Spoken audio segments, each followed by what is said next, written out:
Ruck instantly takes something from his table and throws it. It goes straight through her. He just goes right under the table. You can't just keep dropping these like cryptic little sayings and then be like, peace, and leave. Yeah. Super sketchy, my dude.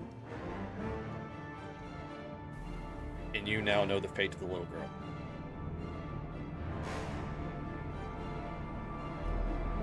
Feeling so many right now. I'm like so upset. Liberate tutte me ex inferes. I would like to approach the door now. Okay. And knock. Mm-hmm. You've got to get that package. We cannot let her make the pastries with that. As he says this, you hear, and an arrow thuds into his chest. Oh, fuck. I see the darkness within you. I see it. The path before you is filled with pain. I'm going to tell you what this says, and then we're going to talk about What it means. how we're not going to do what it says. Nature will let grow what is within you. And if it is weeds you have sown, you must first clear out your garden. I go in. I'm gonna gouge his eyes out. Oh my god, no. Wait, hold on. Can I reach through and just right like choke hold the man? He's Can I reach through the window and grab him? And, like pull him a out? dick twist. Sure. You suddenly hear an explosion, Oh shit. and the That shit jail blowing. is rocked. They're circled this mage, and this mage is fixing to murk them all. They are all dead. He just killed them all. There's four guys surrounding this guy, and he just killed them all. Emerging from the water, Stop. Stop. Just stop. describe how you want to eviscerate this shadow goblin. I guess I'm slicing him clean in half. Oh, so you look down upon the loss of the divine?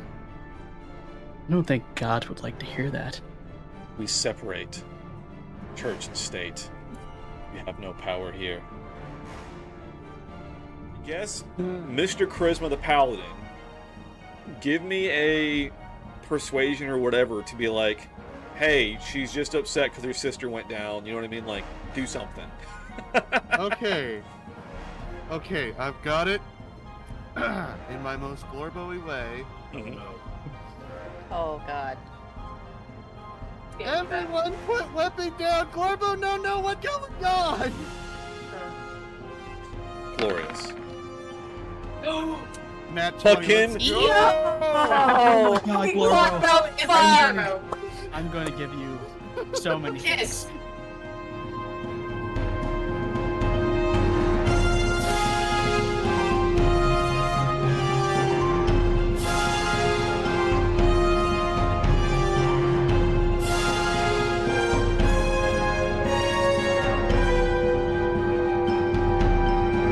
Remember, the sword of destiny has two edges. You are one of them. I'm going to make it sound like there is a bear attacking.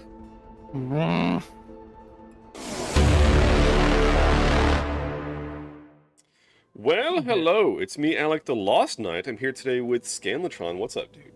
Hey guys, it's me, Scanlatron. Also, it's actually Keeper Alec because we're playing D&D today.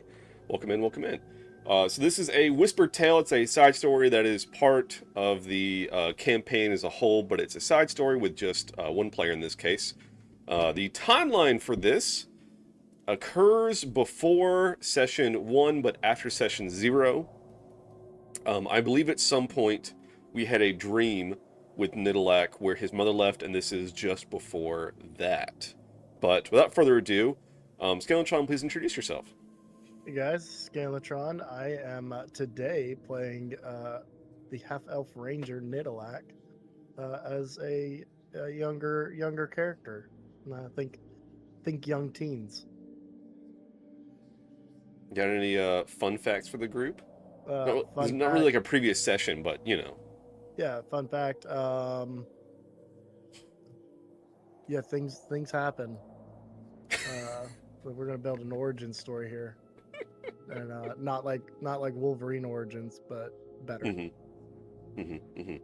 That's my fun fact, and I like to party. There it is. There's what we're waiting for. So, later, so not to spoil too much here by any means, but in the campaign proper, Nidalak is a ranger, and he is the swarm keeper subclass. But we never really went into how or why he's a swarm keeper, or kind of how it came about. So today's Whispered Tale is a little bit of that origin in a way. And we're going to go ahead and jump right in. So, as I said, this tale takes place in the timeline between Session 0 and Session 1. This is before you went to Amber Hall. You are a ranger, but you're level 1. You really before you came into a lot of your abilities and things. And this is just before your mother left you. Because if you remember in that dream, you came back, and we'll connect the dots. We'll connect them right here in this session today. So anyway, today's session is in the woods outside of Brydell, where you and your mother, you guys have a house in Brydell. However, you spend a lot of your times in the woods, and so we're going to jump right into that today, and let's go. So LFG. I'm going to cut over to a little bit of different music. We're not really spooky, scary or anything. You're just out in the woods, doing a little bit of hunting, if you will. Oh, look at this! Look at this hex map. Yeah. So here's just a rough depiction of kind of our area. It's nice, heavy woods. Bridal's right outside of it, kind of on the crossroads there. And yeah, so you're out hunting. So first and foremost, go ahead and roll me just a flat D20 as you're... Actually, sorry, hold on. First things first. You're out hunting some game. Give me a stealth check. Ooh. To see how stealthy you are as you're out hunting. Stealthy stealth.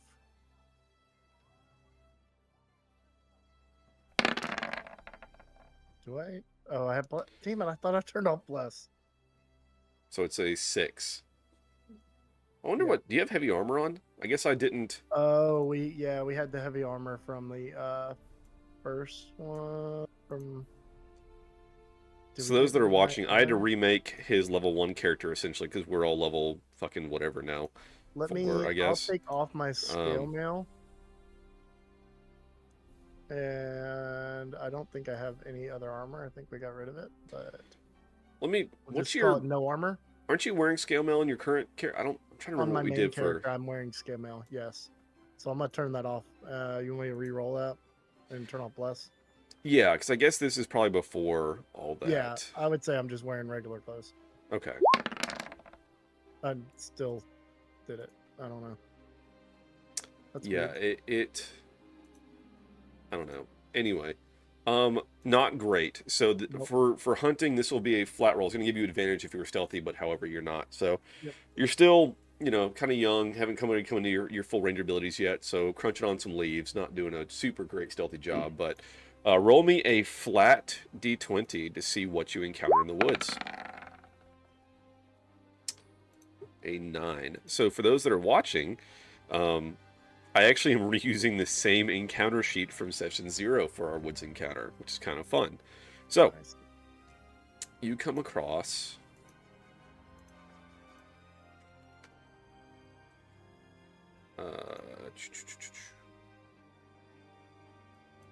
So, hold on, let me look. I thought I had... Let me double check something real quick.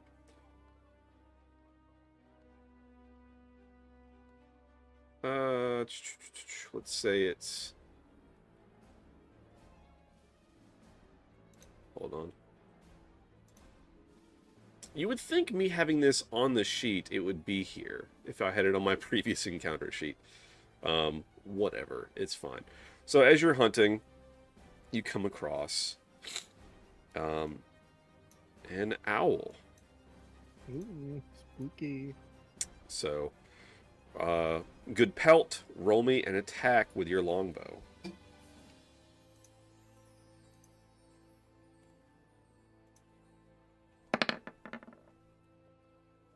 A 23 will hit. Roll your damage. Thought you weren't supposed to kill owls. Hey, you know. All right, you take this owl down. Get you a nice pelt. All right, roll me another. So you get roll me a nature check to see how well you do with your skinning job and everything. These on my. Yeah, uncheck I bless turned on off your bless. sheet. Oh, it's I guidance.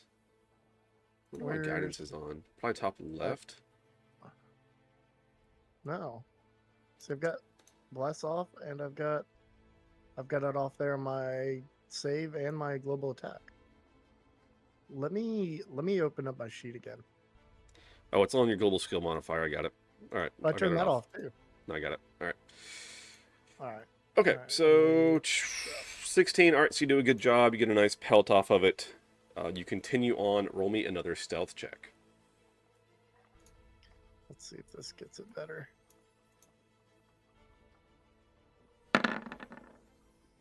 Nope. Not good. All right, so again, it's going to be a flat roll. Go ahead and roll me a flat d20 to see what you come across.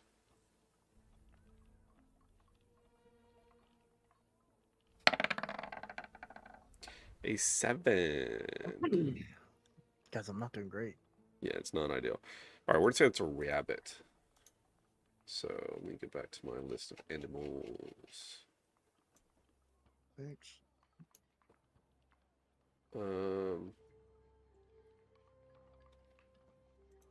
You know, I say that, and then there's not a sheet ready for this. I swear, I must have done some custom crap for my opening thing. All right, it's gonna be a rat. That's what's about to happen here. It's not a rabbit, it's a rat. Oh shit, a rat! All right, rat pops up. All right, go ahead and roll me an attack with your longbow.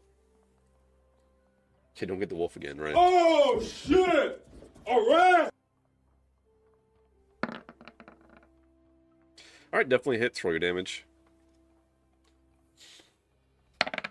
And then one more nature check to see what kind of pelt you get. Whoa. Nat 1. It's pretty small. You don't get much off of it. It's kind of a waste. So, unfortunate. Natasha, welcome in. Anyway, so as you're hunting through the woods, give me a perception check.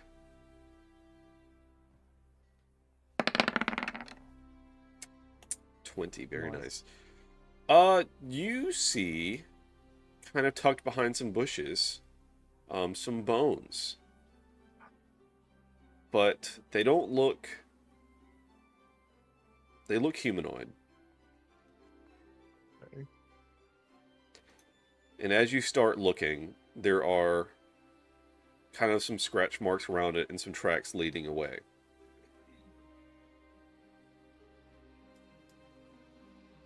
Okay, I want to follow those tracks, even though I've done terribly with my stealth. All right. Here, I can probably just remove that from your sheet. Let me just see if that does something. Yeah, it's weird. I turned it off, but Yeah, let me just remove that and see if that I had helps. a second instance of Roll20 open. I was thinking that could do it. Turned it off too. All right. If I remove your scale mail. Oh no! Okay, that should fix it. Because your AC changed that time. So. Yep. Okay. All right. So, is there like a leather armor? There is leather armor. Let me put that on you instead. That's normally what I would have. Yeah, let me just put that on your sheet. That way you have some AC, but it shouldn't be heavy. All right, there you go. Yeah, 14. All right, that'll work. Okay, it's a little Sweet. better. Okay, so go ahead and roll me another stealth check as you follow these tracks. There we go. Nat 20. See, that's now we're getting somewhere. All right. So you kind of feel the importance of this as something. Like I said, these are humanoid bones. So you kind of focus up, get stealthy, follow these tracks. And as you follow them back, you come across, it's not quite a clearing, but there's much less underbrush. And it's kind of like a little bit of like a walled out place where it's more of a divot in the ground. And give me another perception check.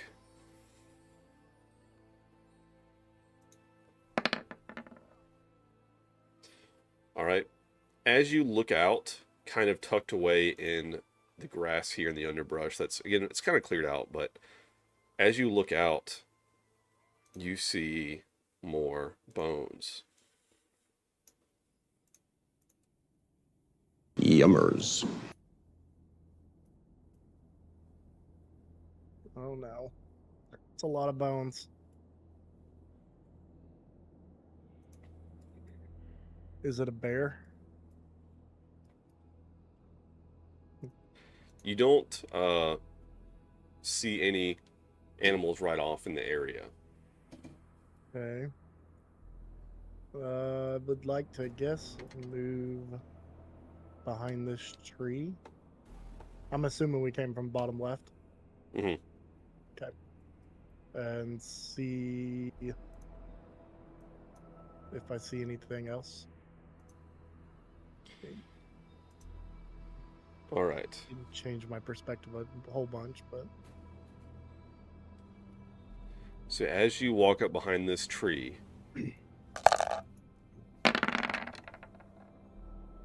oh shit.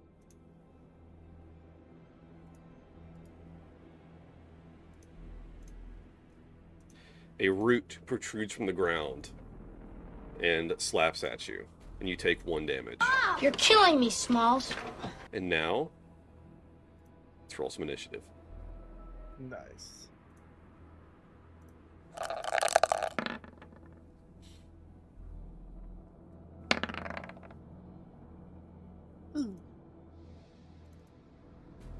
All right, I'm going to say that it went first, so now it is your turn.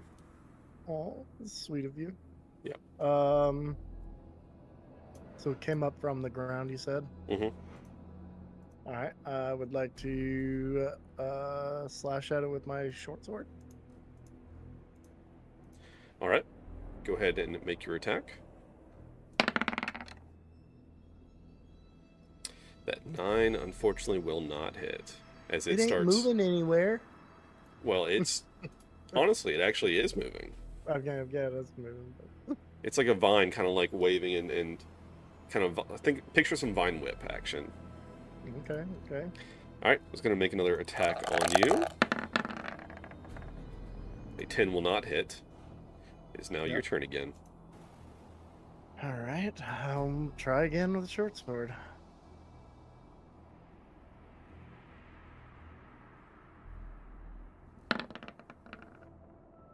Wow. Wow, terrible rolls. Will not hit. Need to go back to school. All right. It is again the vine's turn. We'll slap at you. 14 meets. Will hit for 1 damage. Now it's back to you. God, this thing's gonna kill me. I'm gonna take it out again. Short sword. We're gonna keep rolling at it. All right. Okay. Nat 20 will hit. Go ahead and roll your damage. Better. Yep.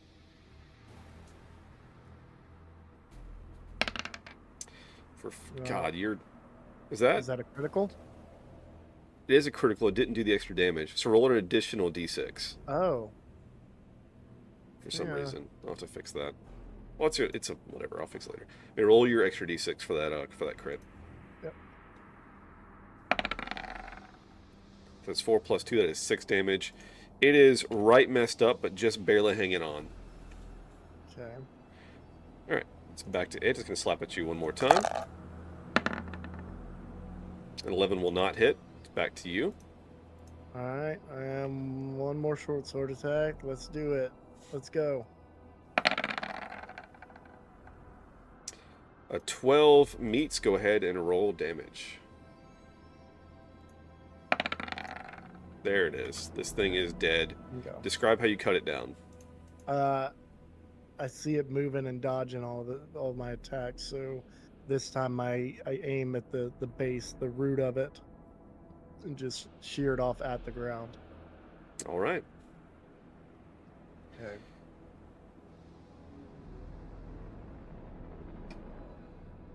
And then I watch it wither to nothing.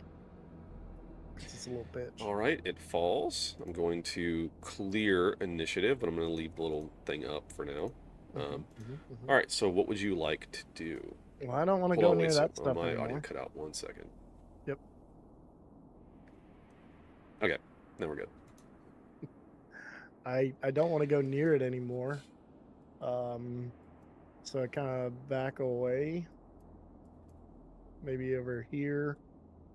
Okay. And then there it is. Shift up this way. Kind of circling around. All right. See what else is going on. I'm not going near that tree. I don't want any of that again.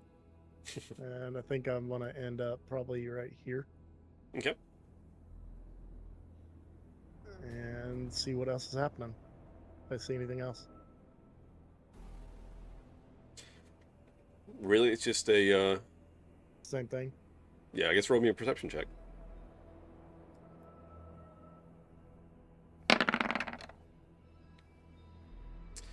All right, 14. You really don't, again, there's don't see any animals in this clearing, just a lot of bones, which do appear to be humanoid. Okay. Well, I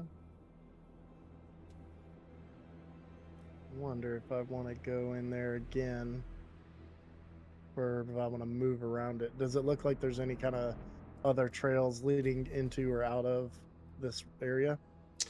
It's kind of like a big mashed down area where there's not much underbrush. There's tree canopies overhead, and there's like kind of, it's not quite a clearing because there are trees, but it's like low grass, and in the low grass you see bones protruding, but there's not really much brush or anything. It's kind of a cleared out area, like not much otherwise grows here, it seems like. Okay. I guess in that case, I want to move to the middle of this and see if I can see if I see anything else that might be of interest to my hunt. See if I see any scat. All right, as you move, I'm gonna say as you move past, another sapling pops up over here. I'm gonna take a swipe at you as you go by. As I walk by. Okay. Yep. 7 will not hit. I probably should stay away from these trees, it looks like. All right, so as you get up, I'm gonna say you're about right here. As you get up here, this center tree is different. Okay.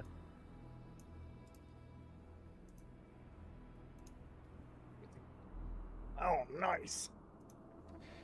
And I'm going to, once again, let's roll some initiative. Feed me, Seymour.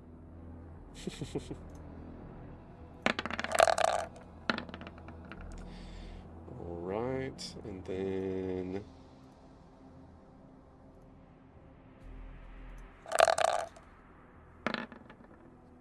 Sweet. All right. So the big-ass tree in the middle is...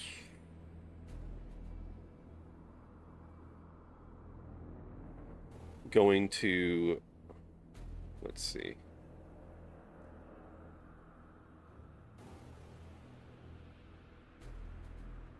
All right.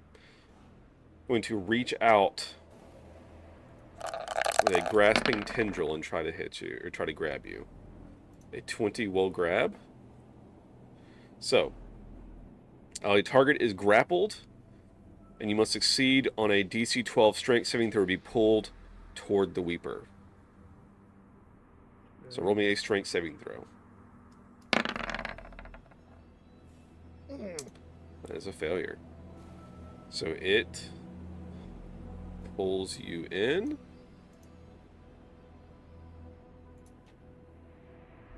All right. Need a reboot. It is now roleplay. your turn. All right. right. So at the top, you are currently grappled. You can, I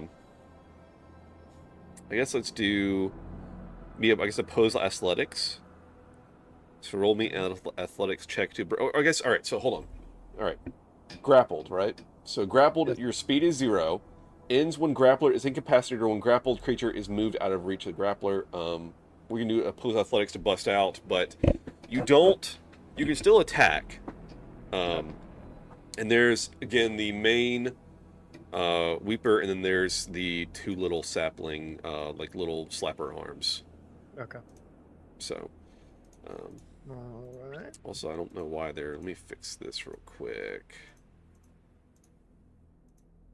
Where you can see their health bars.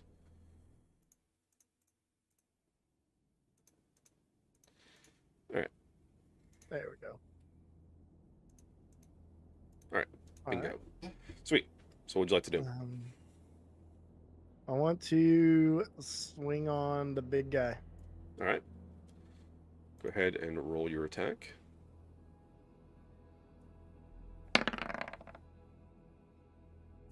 A 13 will not hit, unfortunately. Oh no. Oh, no. Yup. That sucks. So I did my attack, so that I guess that's my action. So trying to escape is an action as well. Yeah, it's gonna be one or the other, unfortunately. Okay. Yep. No, makes All right. sense.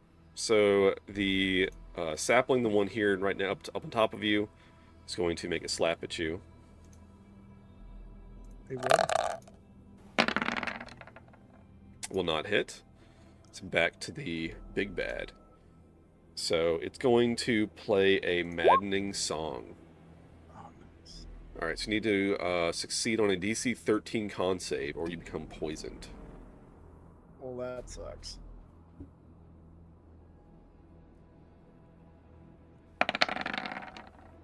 Oh no. You are now poisoned. So poisoned, disadvantage on attacks and ability checks. Nice.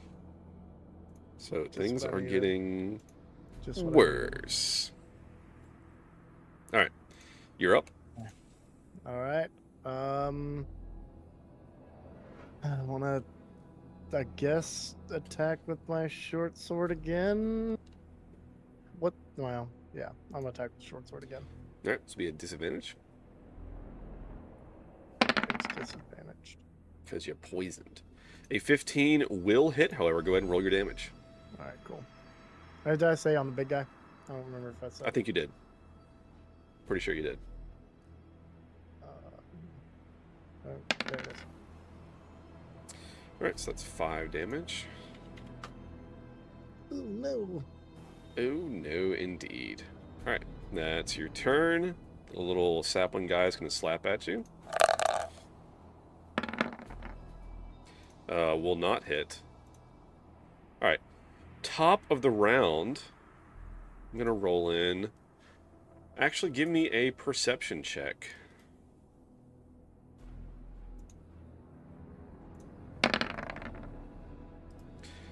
All right. 14.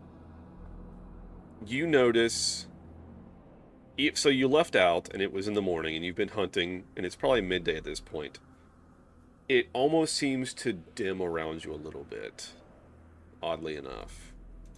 And as you look out,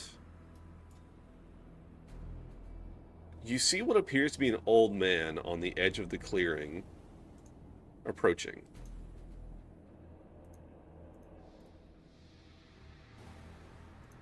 Oh no!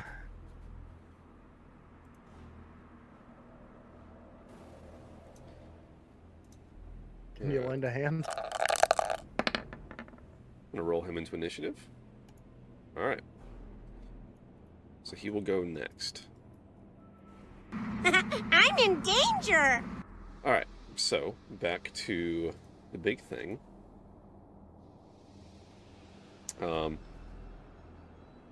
It is going to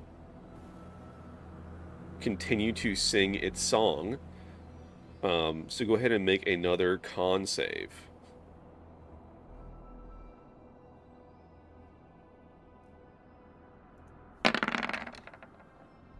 All right, so you succeed. You are not poisoned for this round. Thank God. All right. The old man is going to move up towards you guys. As it gets here, a sapling will pop out. And he is going to... As you look at this man, he has no weapons on him. He's just what appears to be a dirty old man. And kind of disheveled. His clothing is very threadbare. Just filthy. And he reaches out to the sapling, and you notice his fingernails are unkempt and kind of long, and he claws at this sapling as he goes by it, and will hit, and this thing withers and dies on the spot. Now that's a lot of damage! You're not wrong. And he moves last of his movement up to here and ends his turn. It is now your turn. Alright, it's not poisoned, so I'd like to try to escape from that grapple. Alright, make a athletics check. And I'll make an opposed athletics. It should be strength. You got an 8. You got a 19, you are still held by this plant. Damn. Alright. The little sapling is going to try and slap at you as, you know. They ask you how you What are, it you does. just have to say that you're fine when you're not really fine, but you just can't get into it because they would never understand. Alright, 3 will not hit. It's now up to the big bad thing's turn. It is going to lash out with a tendril at the man that's walking up.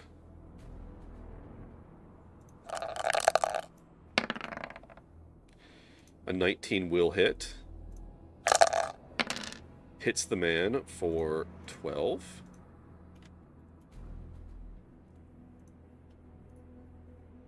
And is grappled. Alright. So now it grapples him as well. That's that turn.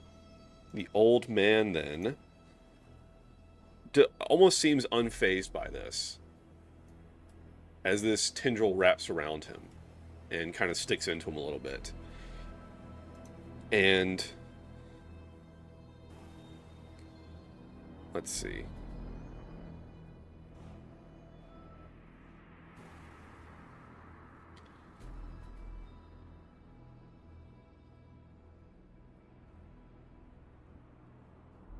Alright, so let me reword this real quick so I don't betray too much here.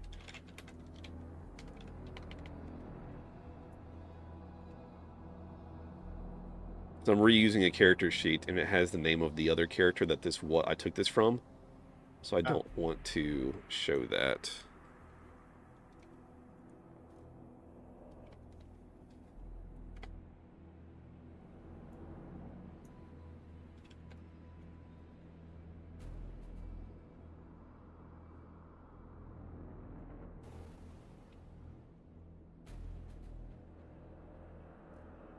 Okay, this should...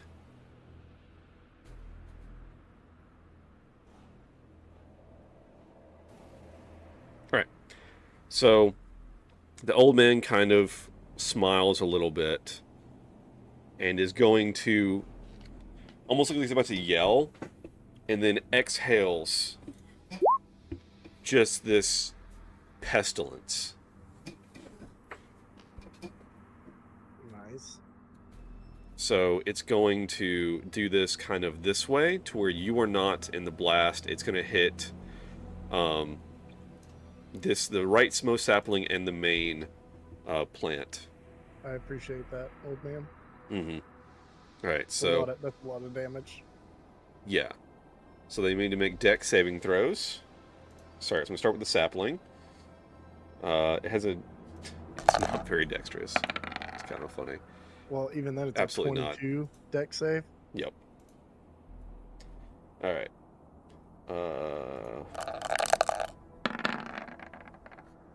They both fail. So the sapling immediately withers and dies. The little tendril thing. The main plant takes 12d8.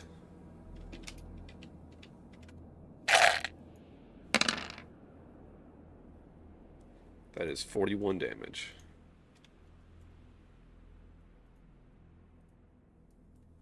As this swarm... No, that's a lot of damage! Oh, instead of pestilence flies out.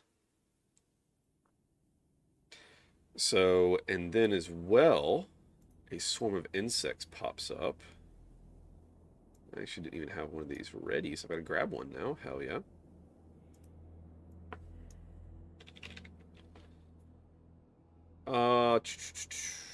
Monsters.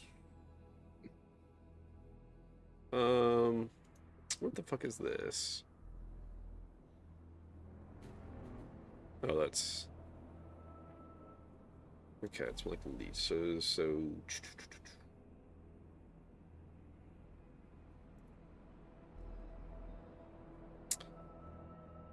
Alright, so he's going to do a swarm of... Well, there's literally one called Pestilence Swarm. That's perfect. Let's do that. I think that should be a good one. Alright, let's do that. So, this swarm pops in.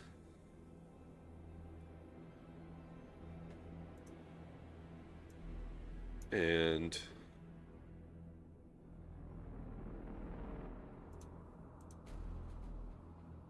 let's see. Did the, There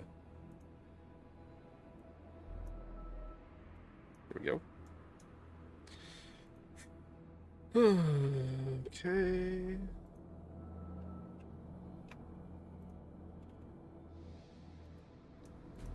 Sweet.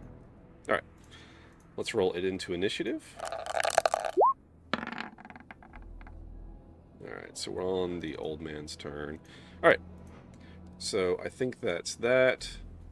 So it summons a swarm. Alright. That's that. It is now your turn, Nidalak. Alright, swing short sword on the little guy in front of me. And for chat's sake, I'm going to move the swarm here to where you guys can see it from behind the tree there.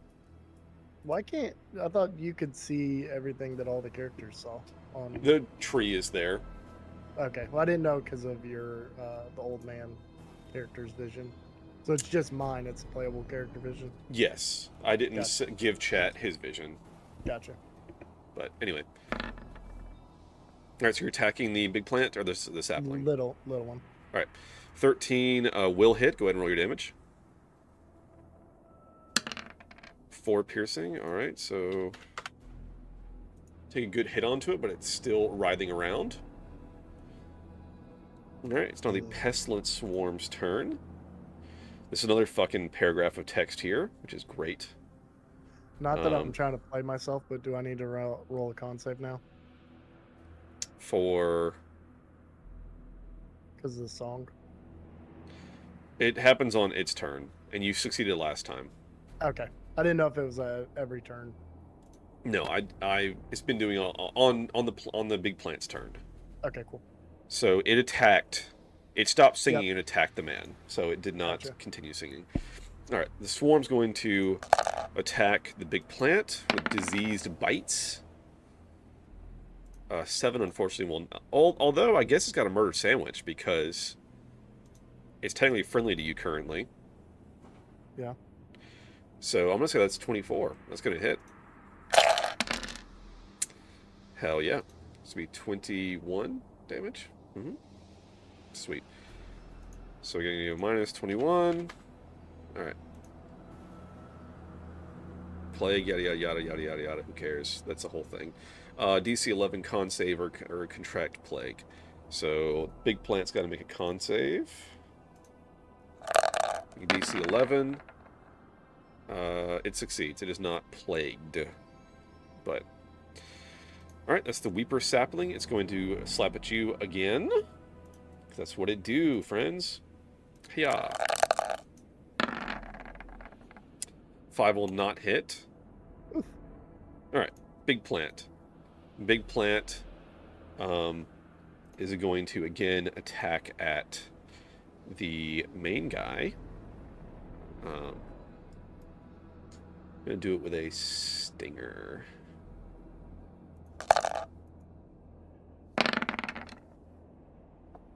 .21 will hit. That's 12 piercing. And so we succeed on DC 13 con save or become poisoned. So let's go to his. Alright, con. DC 13. Massive success. Great success. That's a 31, by the way. The man has a plus Hell. 14 to con. We'll put him at disadvantage. Go ahead Yeah. and just put him at disadvantage. Yeah, just the Do that. 27. Yeah. So he Yeah. is not poisoned. You know what? I bet he's immune to poison. He sure is. All right. So it's all good. It's all good. All right. It's now the old man's turn. He's going to let's see. What does this do?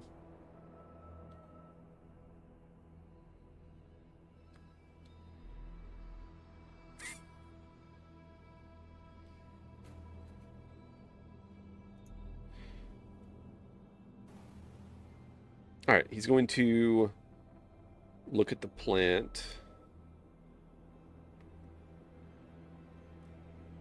and cast Insect Plague.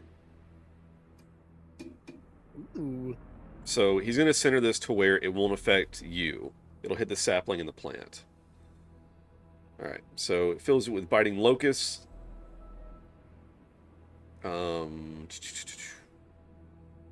make a con save. Takes on a failed save or have as much damage on normal. So let's make con saves for our 2 plants here. So the Weeper Sapling will make a con save. And that is a, what is that, a DC? Oh, spell save 22. So that's definitely a no. So that sapling is toast. What's at will mean? As much as he wants to. Oh. Like, usually the character says once per day or something, or like 3 times a day. Yeah. He just can cast it. Gotcha. I actually need to roll the damage, so it's 4d10. Alright, the sapling is definitely toast. Yep. So it's gone. And then the big plant, let's make a con save for it. Right? Con save. A 22 that actually meets, so it beats. Wow. It did save, so it's going to take half damage, so it only takes 14. As it is fighting back against the bugs, and does not get knocked out from it. It's the old man's turn. It's now your turn. Alright, I want to short sword on the big guy again. Alright, go for it. Ooh, A 9 will not hit, unfortunately. just pissing it off. Oh, yeah. You're trying, but you're still grappled, and you just can't quite get enough of a swing. It's kind of around your arms with the tendrils. Can't get a good hit on it. It's now the Pestilent Swarm. It's going to make another bite as it tries to bite this plant. It definitely will hit. It's 8 plus 5.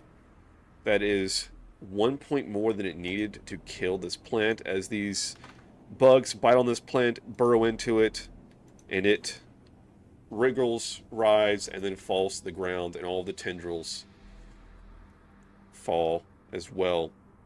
As you see in this area, all these saplings that were part of this large plant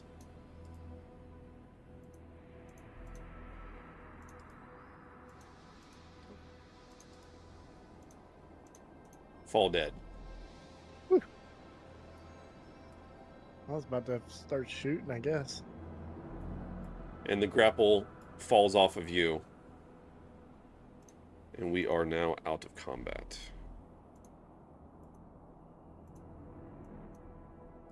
Nice.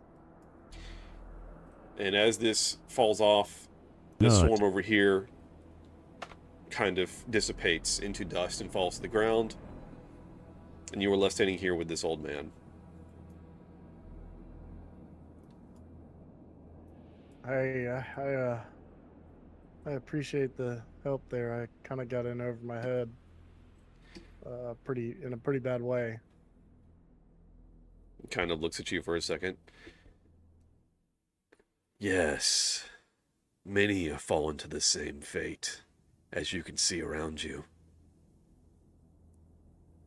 Yeah, I kind of thought it might have been an animal type creature. I was on a hunt. I guess I wasn't really paying attention to the signs. Few suspect carnivorous plants. Yeah, I definitely didn't see that coming. The forest is alive, boy. Always be on your guard. Normally I would be, but I really didn't expect this so close to home. Do you know where you are right now? In the woods, outside of town. That's as far as I know. Well, that first part was right, boy. You're in the woods.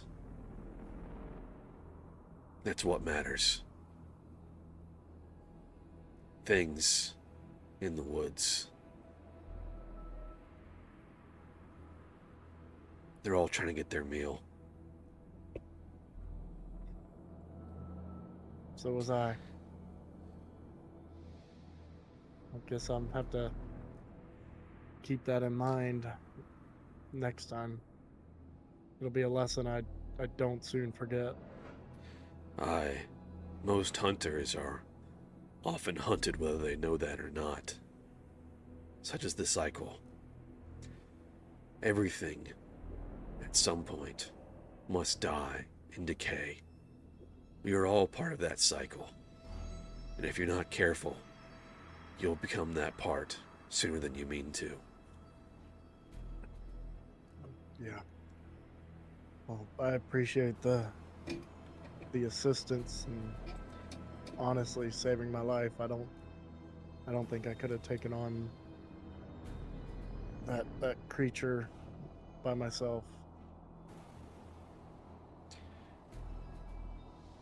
You know,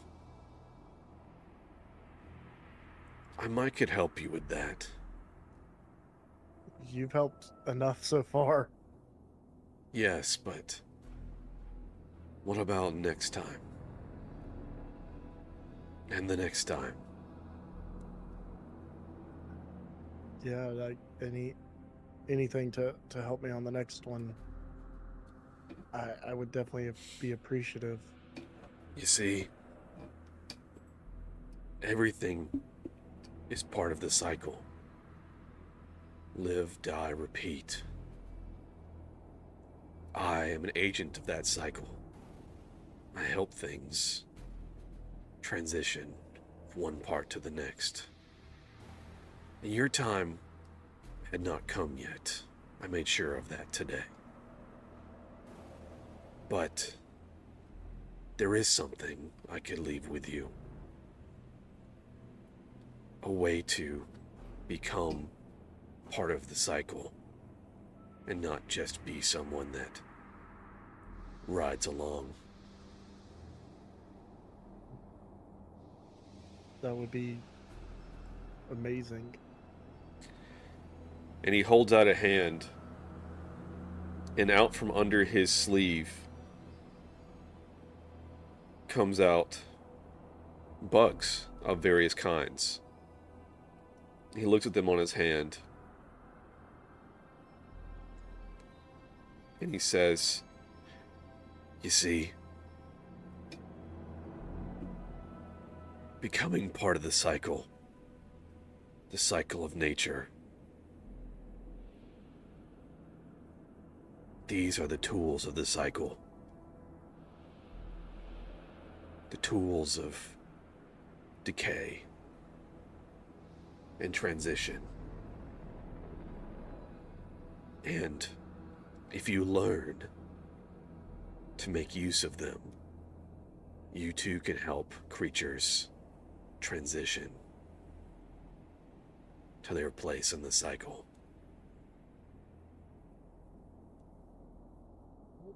What do you mean? That's a lot for me to take from you. To learn. It can be my gift to you. For as you look around you, the cycle is everywhere you look. Whether it's mushrooms, or bugs, or rot, or decay, or fungus. It's all returning things back to their natural order, back to their start, so they can begin anew. And it is my job to facilitate that. I can instill in you this essence of the cycle to help me in keeping the cycle going as it should. For that is the way of nature.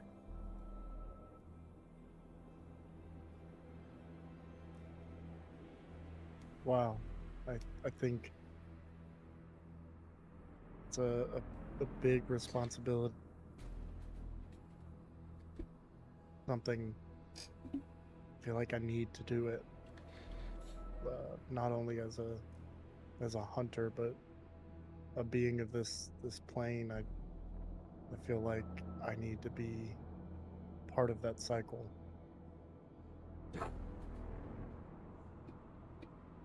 And he walks over to you and kind of looks at you expectantly. And as you put out a hand, he reaches out and puts his hand over yours. As he removes it, there is larva on your hand. And he looks at you and he says, "This is the start of your place in the cycle."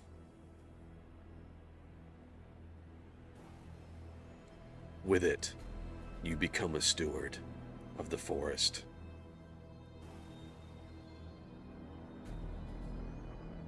I don't know how to thank you, other than just do as you asked and maintain this cycle anywhere I am. I hope that's enough. It's all any of us can do.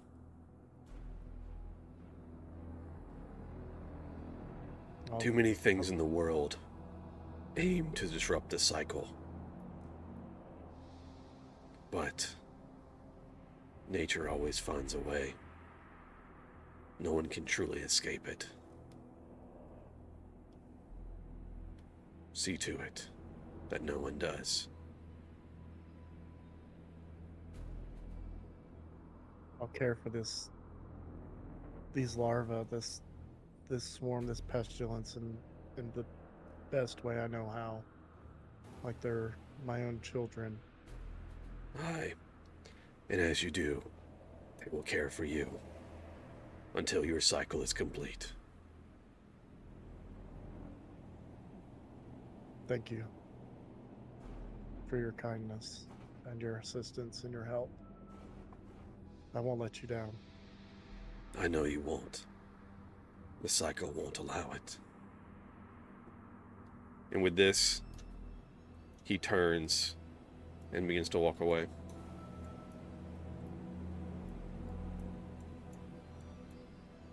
And as he leaves, it almost seems like the sunlight glares a little bit brighter around you.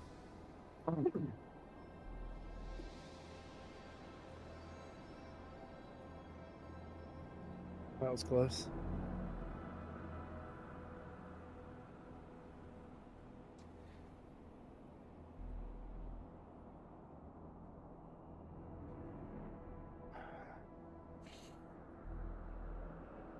should go home. Give me a perception check real quick.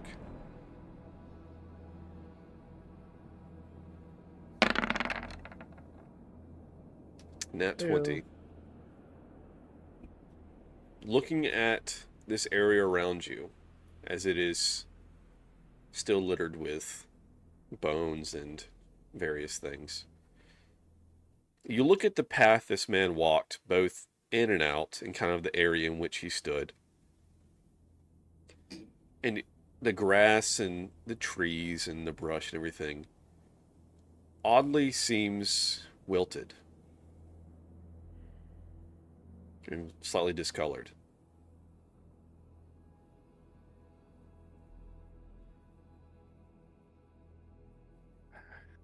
I don't know who that guy was, but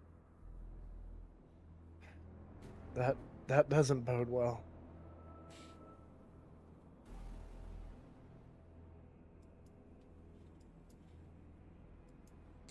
And so you head home, and you craft a little box to keep your larvae in. And you care for them. And in a previous dream, we mentioned that you came home to your house with your mother gone, leaving a note. And after you read the note, you checked in on your box and saw a small moth flying around inside the box.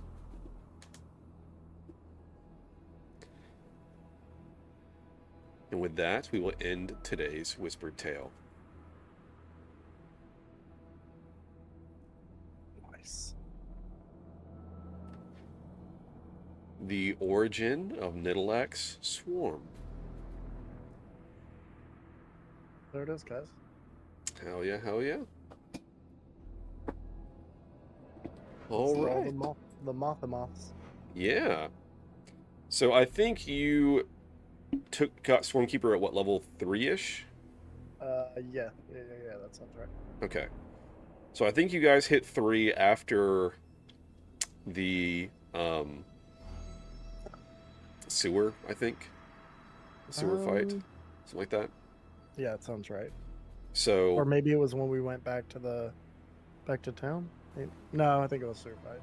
So essentially, canonically, and I'm not sure when you started using the abilities, it may have been still in the sewer area, what have you, but when you guys split up and you met back up in town, because I know that you went with Rook back to Bridell. When you went back to Bridell, back from Amber Hall, your swarm had grown enough that you collected them and brought them with you. And from that point on, you've had this swarm with you. So Checks out. they were still kind of incubating whenever you left for Amber Hall. When you came back, they were ready for you. So I think that matches up the timeline. Everything kind of fits in. And that should kind of explain all that a little bit. But who is the man in the woods? Who is this master of decay who cares about the cycle of life? Great questions all around. And is this a blessing or is it a curse? Hard to say. But anyway, with that, roses and thorns, my friend. Thorns are literal thorns. Some pretty crappy rolls to begin with. That was not fun for me.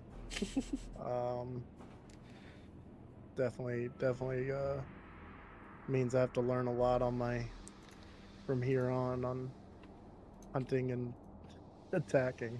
I got a long way to learn. Rose's storytelling was amazing. The help with the character and bringing in the cycle was amazing. Hell yeah. Yeah, I like because obviously, like, nature is very important. One of the more interesting facts, I think, in life is that at Chernobyl, where this horrific radiation went to this red forest, right? So this radiation killed the forest, but it also killed all of the, like, plants and animals and everything in it. And so a lot of this forest is like dead standing, but there aren't the microorganisms, there aren't the bugs to decay and rot these trees, so they still stand. Like there's no natural decay because all of the organisms that do decay are died. So it's very interesting that all of this is part of a cycle, and that whenever the cycle is disrupted, things are not natural. And so the cycle is a very important part of nature, and is now a part of our campaign, as you are now a steward of the cycle. So, going forward, we'll see how that plays into your character and how things, the story and everything, as you became a steward of making sure that things progress as nature intends, and that things are not left in an unnatural state. So, but yeah, this map and the Elver map was actually a like free module, like monthly reward that was part of something else that I just incorporated into this. The Weeper in Shadow, like the big like boss plant, is actually very cool. It's like a perfect use case for it. Yeah. As written, it says it makes 3 attacks. So it could kick some ass. It's pretty beefy. But the old man is also, I won't spoil what sheet it's based on, but he's also very beefy, and we'll see where he comes up later in the story also. What do you mean? The guy that did 12d10 damage? He's beefy, or 12d8 damage? Yeah, 12d8 poison. Yep. Mm-hmm. Yeah, mm-hmm. Yeah, he's beefy. Yep. He's something. He's something. But all right, with that, we'll wrap up. Hey, thank you so much for watching the video. Hope you enjoyed it. If you did, please leave a like. Comment down below what your favorite part was, and of course, if you want to see more, please subscribe. We post new videos daily. I stream weeknights on Twitch, 7 to 10 p.m. Central. I'm Alec the Lost Knight, by the way. Have a always live content shuffle. Check out the link below for that, and I'll catch you guys in the next one. See ya.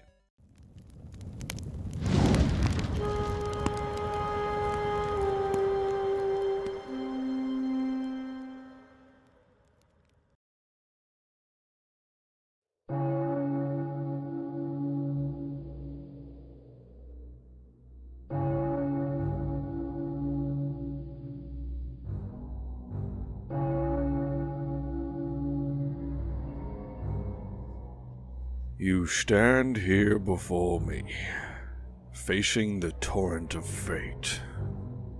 Do not be afraid. Your fate cannot be taken from you, for it is a gift. This storm will cut you like 1,000 razor blades. People will bleed there, and you will bleed too. Hot red blood. You'll catch that blood in your hands, your own blood and the blood of others. And once the storm is over, you won't remember how you made it through, how you managed to survive. You won't even be sure, in fact, whether the storm is really over. But one thing is certain. When you come out of the storm, you won't be the same person who walked in. Remember, the sword of destiny has 2 edges. You are one of them.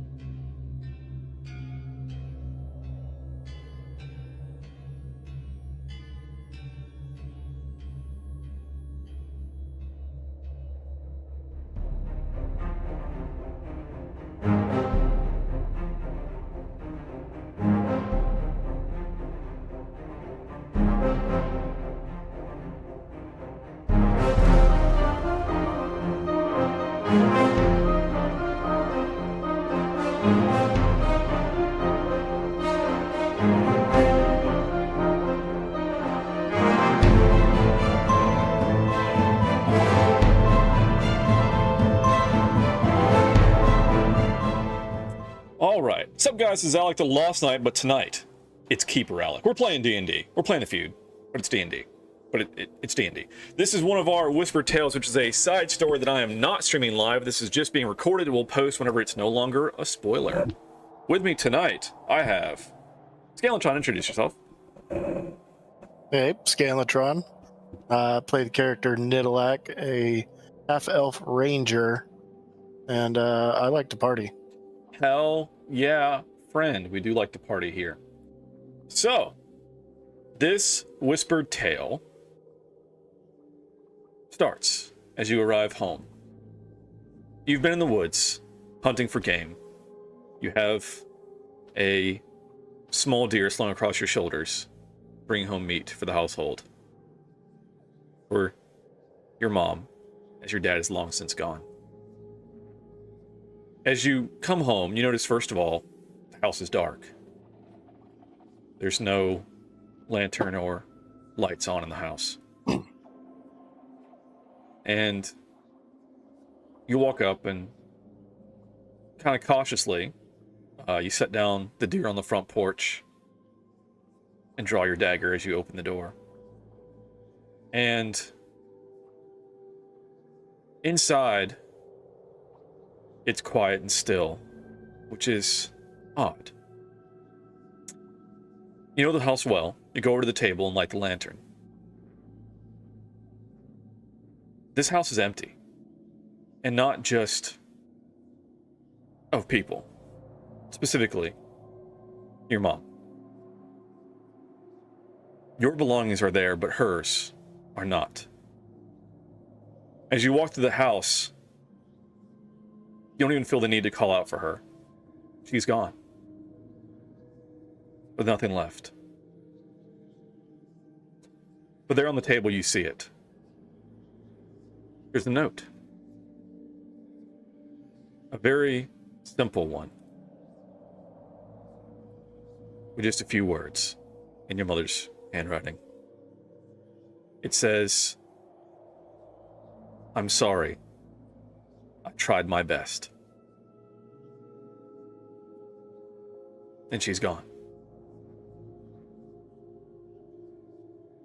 This leaves you parentless. But you do have someone you can go to. And so, you head back out to the woods. And if I may read a quick legend here. Legend says that deep in the woods, in a clearing bathed in moonlight, lives the Forest Mother. Her abode cannot be found by looking, for never will it appear unless she wishes. Only those she calls to may find her. Only those with the mother's touch may come home. She'll never appear while looking, but the trees carry words to her.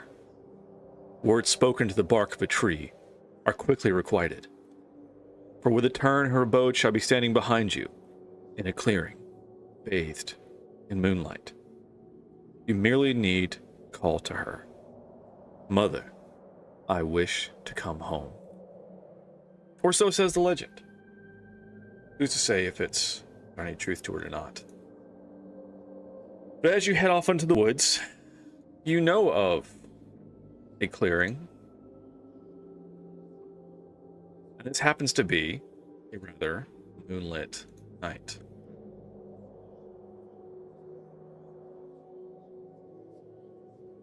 As we get, let me grab some different music here. Like this, maybe? Let's see what this one sounds like. I'm sorry I didn't test this ahead of time. I like that, that's good. All right, sweet. It's a little twilighting. Oh, yeah. All right. So, you can zoom out so our lovely viewers can see this. You are in a clearing by a babbling brook.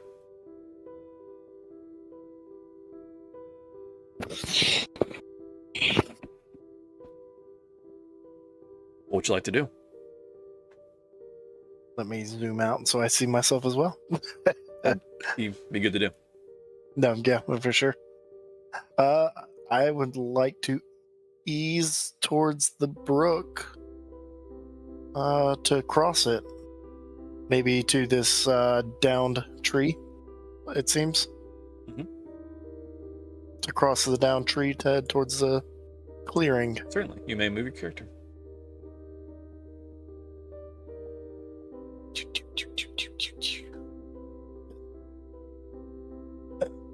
Don't fall in. Don't fall in. And just Move it a little for bit. pure giggle's sake, give me either an athletics or acrobatics check to walk across the log. Oh god. Oh god. Okay. You can choose whichever one, acrobatics or athletics. Likely Yeah, acrobatics for you. I think dex. One would think. One would think. Mhm. Trying to read all these. Hold on. Because I have terrible. Yeah, we going with athletics because it's higher. Nice. For some reason. All right, 16. You managed to cross. No big deal. Okay. That was close. Yeah. Hey, you know. I was worried. Okay, so I continue on and don't be suspicious. Don't be suspicious. Don't be suspicious. Don't be suspicious. I'm gonna stop at the edge of the clearing there. All right. By that little tree there. And then I look at the tree. Let me get closer to that tree. Because it'll be nice facing down toward the tree. Mhm. And I say, Mother, I wish to come home. And as you say these words, you feel like you blink and it almost takes an effort to open your eyes back up. And as you do open your eyes, the forest around you feels different.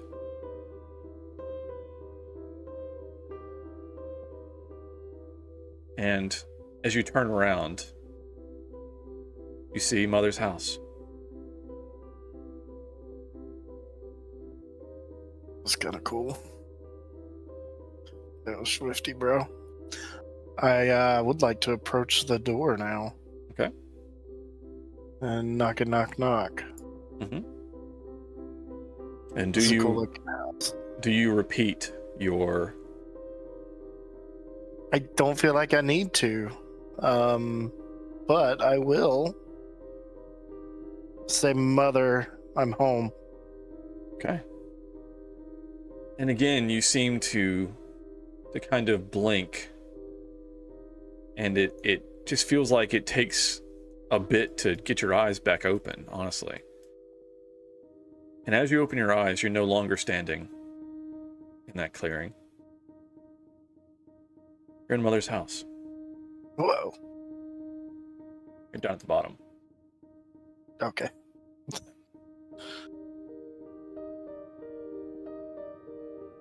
Who turned all the lights out? And they're in a nice cozy room. Some chickens in the corner. Cat sleeps lazily on a recliner.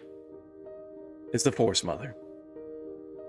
A woman that has been somewhat of a surrogate parent for you throughout your upbringing.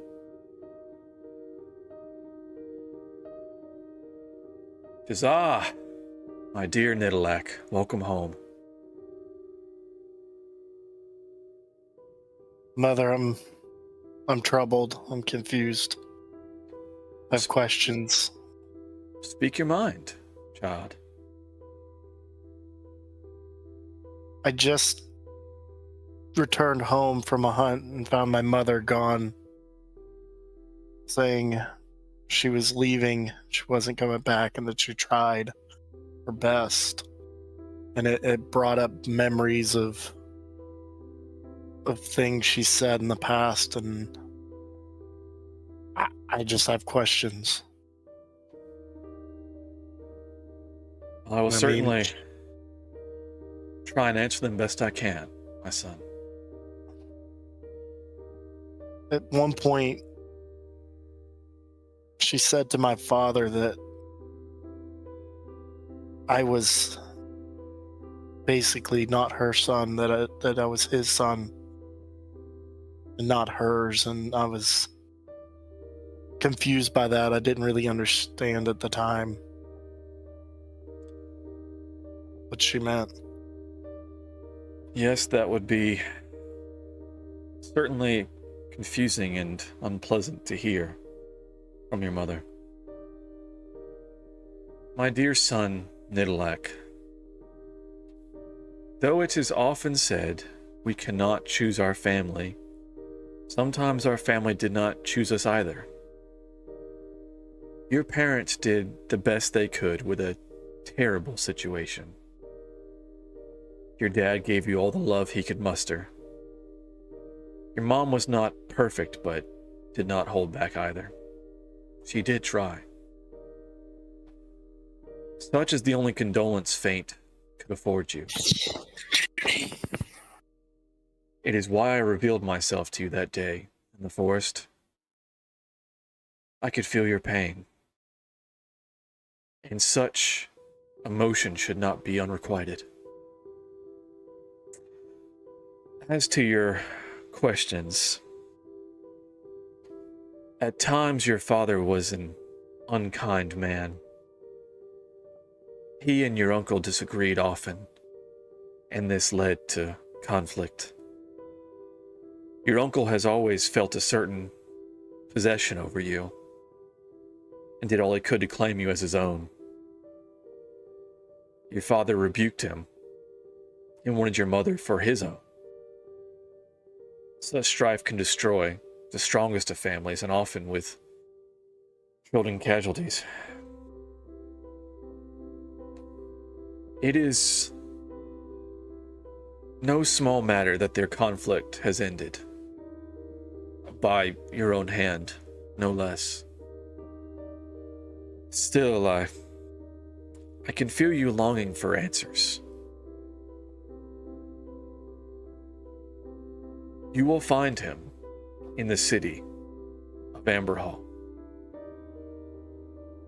I cannot see beyond the walls, but I know he is therein. He may not welcome your arrival. Seeing the face of your father in you will undoubtedly cause concern and strife. But these are the answers I have for you, my son.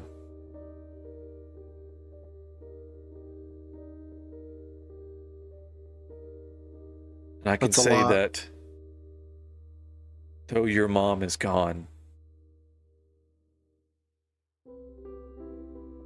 she is safe. I can afford you that.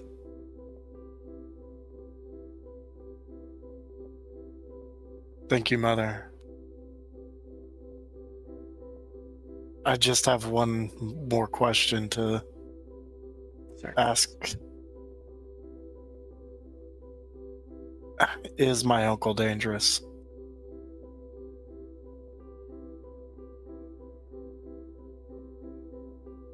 The man you are looking for in Amber Hall is a dangerous man.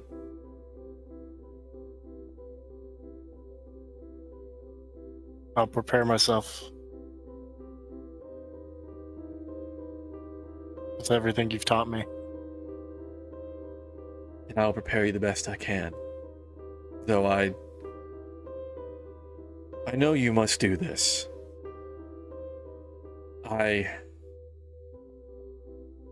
You may not yet be ready to face him, but I know you must. I would beseech you.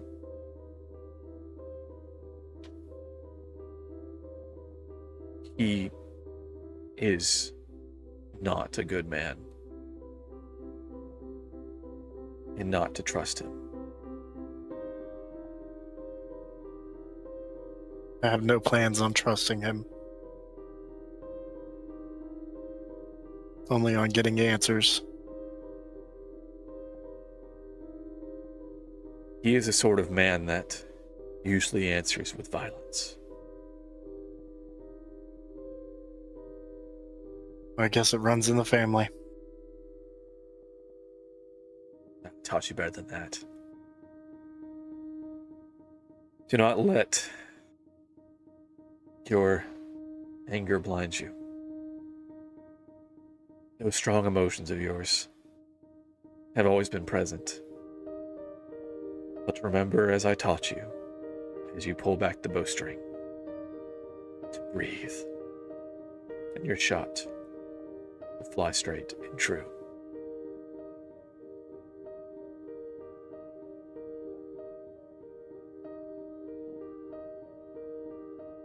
Thank you, Mother. Anytime, my son.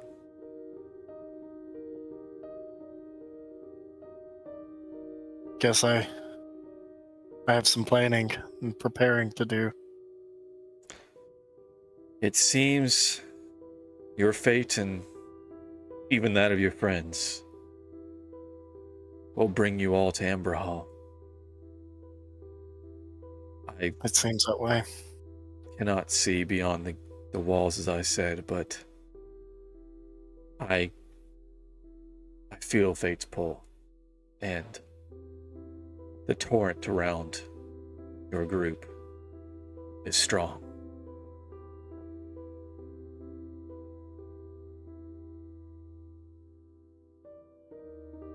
It is not often a man can choose his own fate. Often fate chooses for us.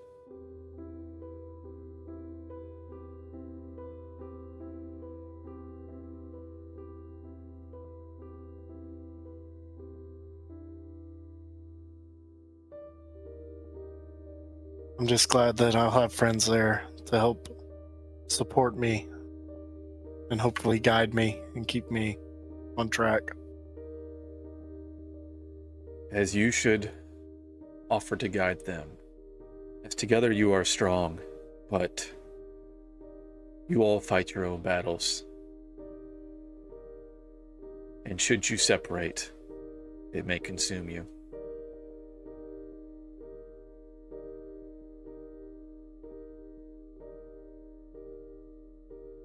Well, let's stay together then.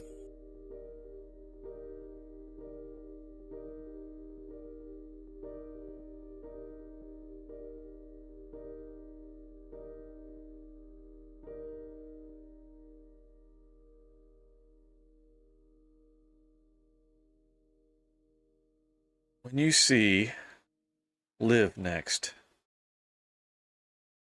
tell her mother's calling. I will do that. As I said, all of your fates seem to be pointing to Amber Hall, and she is no different. Yes, Mother.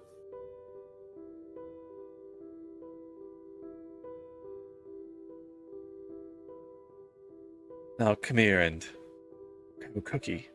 They're fresh baked.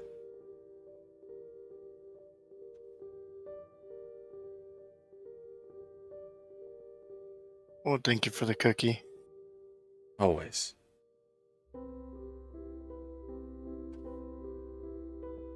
A cookie that somehow always tastes just like you want it to taste.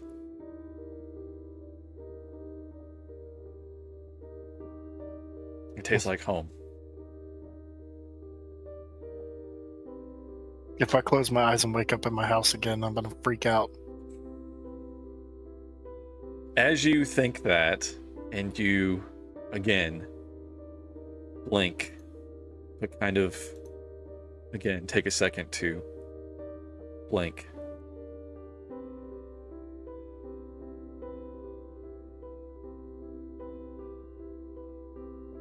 You once again find yourself in moonlit clearing.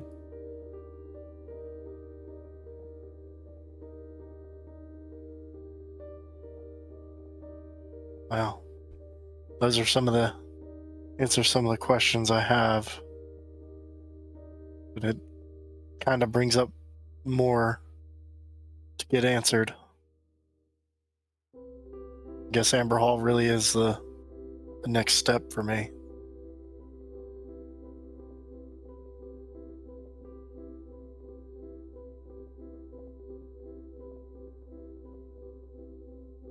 Do you do anything else before you head back to your now empty house? I'm gonna just slowly mosey home. How deep is this brook? It's fairly shallow. You could wade across. I'm wading across to kind of clear my mind and head and just enjoy the water. as it goes past. It's cold, but refreshing on a warm summer night.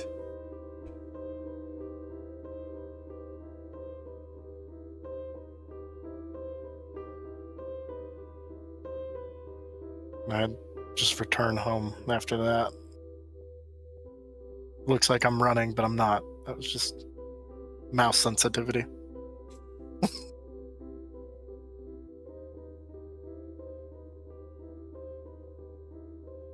And so your story continues, and soon enough, you and your friends head off to Amber Hall. That's a tale for another day.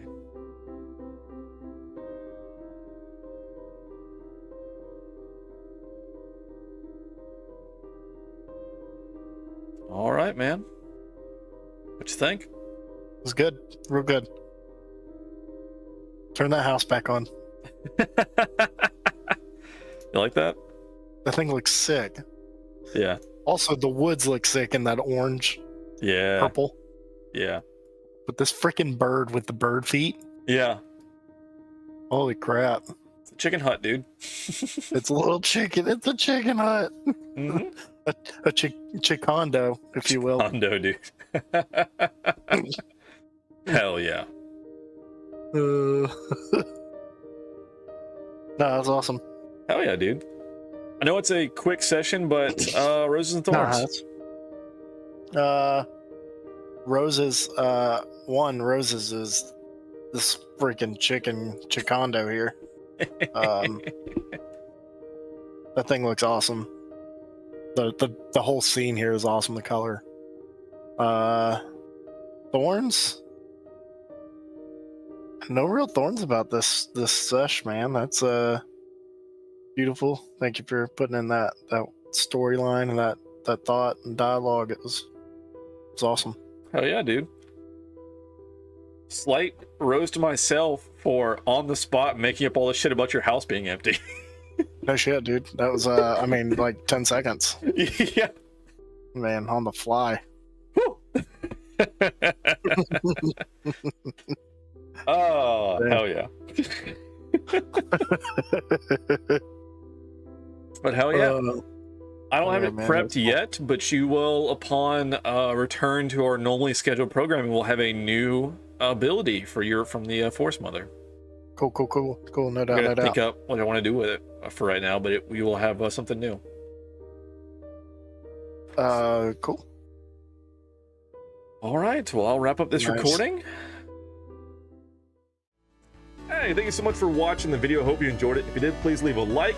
Comment down below what your favorite part was, and of course, if you want to see more, please subscribe. We post new videos daily. I stream weeknights on Twitch, 7 to 10 p.m. Central. I'm Alec the Lost Knight, by the way. Have a always live content shuffle. Check out the link below for that, and I'll catch you guys in the next one. See ya.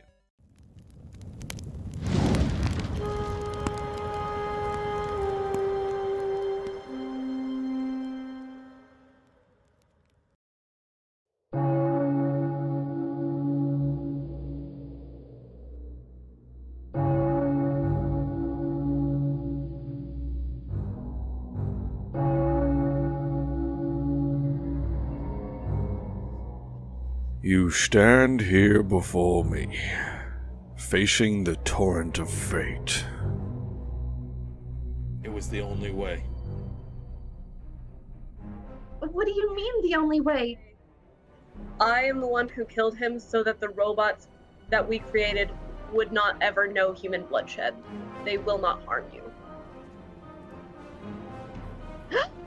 I don't fully know where you're going, but I know that you'll be safe.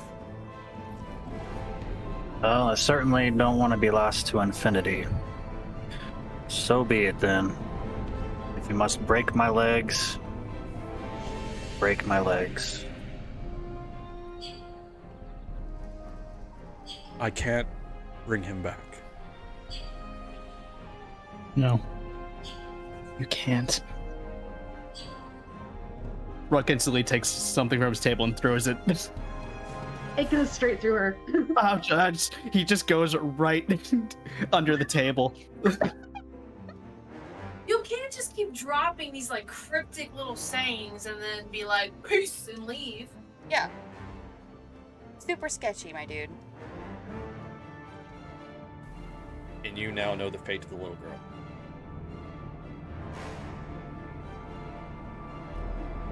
Feeling so many right now. I'm like so upset. Liberate tutte me ex inferes. I would like to approach the door now. Okay. And knock. Mm-hmm. We've got to get that package. We cannot let her make the pastries with that. As he says this, you hear, and an arrow thuds into his chest. Helpful. I see the darkness within you. I see it. The path before you is filled with pain. I'm going to tell you what this says, and then we're going to talk about What it means. how we're not going to do what it says. Nature will let grow what is within you.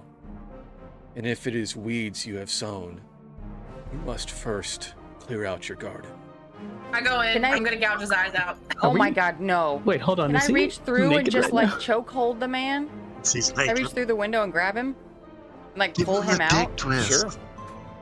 You suddenly hear an explosion, Oh shit. and the That shit jail blowing up. is rocked. They're circled this mage, and this mage is fixing to murk them all. They are all dead. He just killed them all. There's 4 guys surrounding this guy, and he just killed them all. Emerging from the water. Stop. Stop. Just stop. Describe how you want to eviscerate this shadow goblin. I guess I'm slicing him clean in half. Oh, so you look down upon the loss of the divine? I don't think God would like to hear that. We separate church and state. We have no power here. Yes, Mr. Charisma the Paladin, give me a persuasion or whatever to be like, hey, she's just upset because her sister went down. You know what I mean? Like, do something. Okay.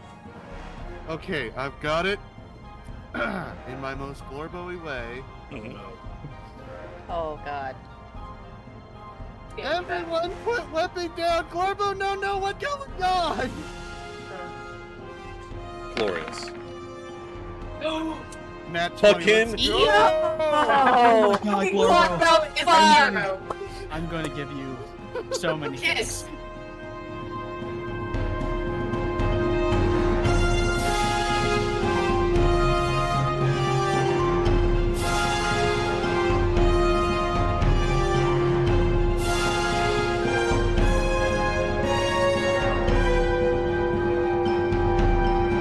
Remember, the sword of destiny has 2 edges.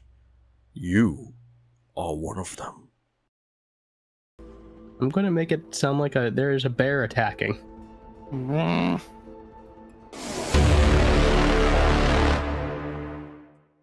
Well, hello, it's me, Alec the Lost Knight, but tonight, it's Keeper Alec. We're playing some D&D. Welcome in, friends, welcome in. So, before we get going, I know I'm a little bit early tonight, but we have a lot to cover in a short amount of time. Doing a Whispered Tale. This is a side session, not part of, like, the main campaign, but it's in the same universe. At least this one is for sure. And we're going to start out tonight with 2 of our friends before the rest of them join in, as a little bit of a preamble here. But joining me for the first portion, what's up? Than, what's up, dude? Oh, hi. Hello. Where am I? I am Solbrook, but today I might be playing someone else. Do we need to make a fun fact about last time, or? What last time? We haven't had a last time. Yeah, you really haven't had one Aren't for this you? character, to be fair, so. Yeah. I was about to say. So should we just go to I like to party? Yes. Hell yeah. Okay. I like Are to we in party. the wrong? We are in the wrong voice chat. I was like, why is it not capturing? You guys hopped in a private party, not nighttime. Oh, Well- whoops. Let's swap real quick and then we'll fix that. Okay, this should fix it. I was like, why is it not capturing on stream? Oh, it's for the wrong window. I blame everyone else. It's all good. I just wasn't in there first this time, so Ah. it's fine. Okay, now we have camp on stream. I was like, why do I not have anybody's face cam up? With my awesome D&D shirt. Fuck yeah, Hell dude. yes. Hell yeah. All right, sorry. Loves to party, right? Yeah, loves to party. Loves to party. I'm Solbrook. Hi. Perfect. Excellent. Cliff notes. Everything's going off without a hitch, guys. Love to see it. DC, Without what's a up, hitch. dude? Hi, I'm directionally challenged. I'm playing Glorbo! Hell yeah. I do have a fun fact, though, kind of. Mm-hmm. Because the last time I played Glorbo was an adult. It is true. It is true. And now he's a child. And I like to party. Loves to party. So, real quick, we always try to do a timeline update. ring! Shit! Gifted sub. What? Thank you. Good. Thanks, Anik. Hell yeah. I'm not taking any shots tonight, just so you know I work tomorrow. Anyway, moving on. So, tonight's timeline takes place. This is going to be somewhere, but it's between the events of Session 0 and Session 1. So, this is well enough after the events of Session 0 and the Sidonia timeline that Rook has begun building his lizard lair that we see in later episodes. It's, probably a few years in. You guys are kind of probably like the more like mid-teen range, considering that I think Session 1 was like 10 to 12, and like Session 1 was like 20s almost, somewhere in there. So kind of somewhere in between them, maybe about 4 or 5 years after the events of Session 0 to kind of tie us in the timeline. So,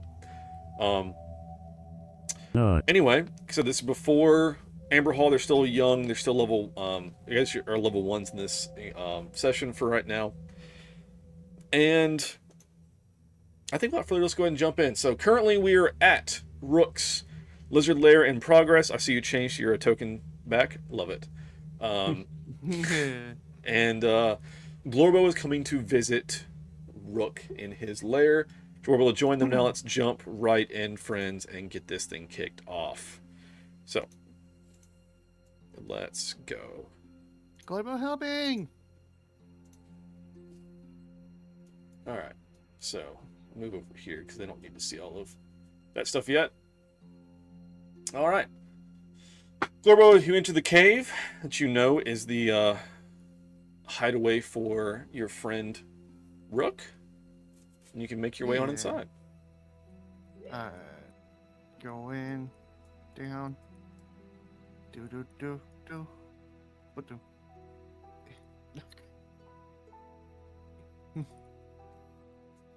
I will knock. The door is locked. Rook, you hear a knocking at your outer door. And he's going about like trying to use like a sort of like monkey wrench tool to try to get this lug nut in. Mm-hmm. But as soon as he heard the knock, he just kind of pulls all his force back and he falls backwards.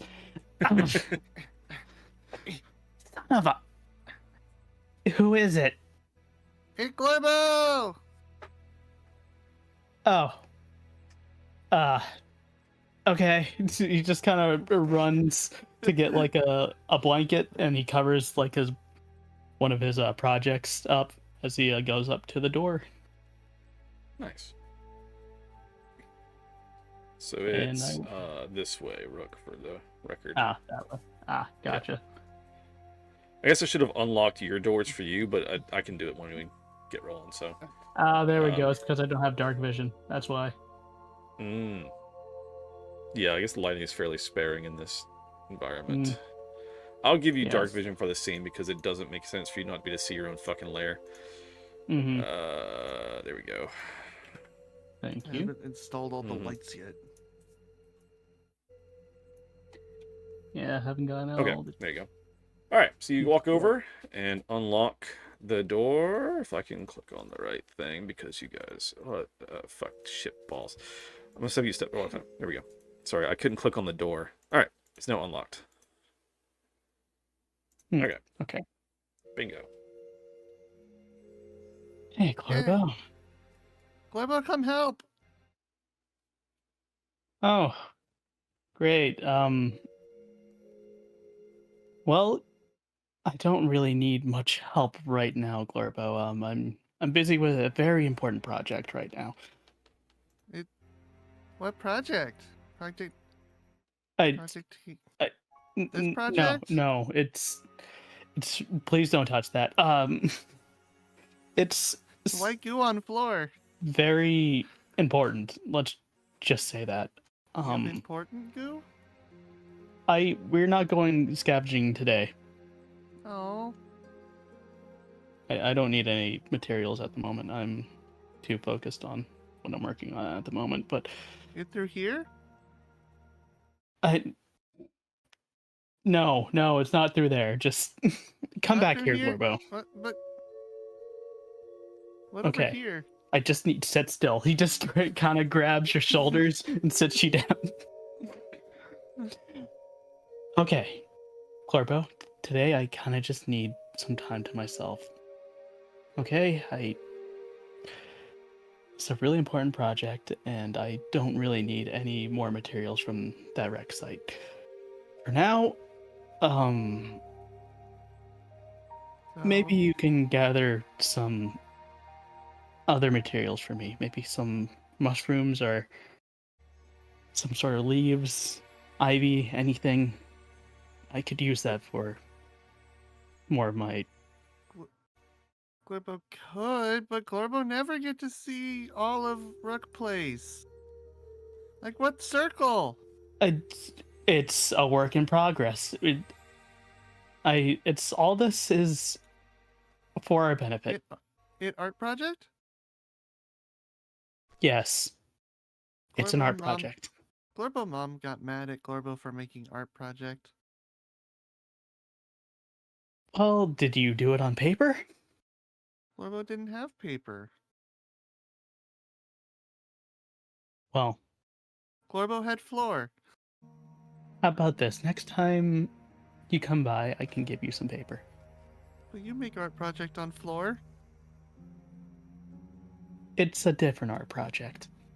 And also, I'm not doing it in my house. That's why Mother isn't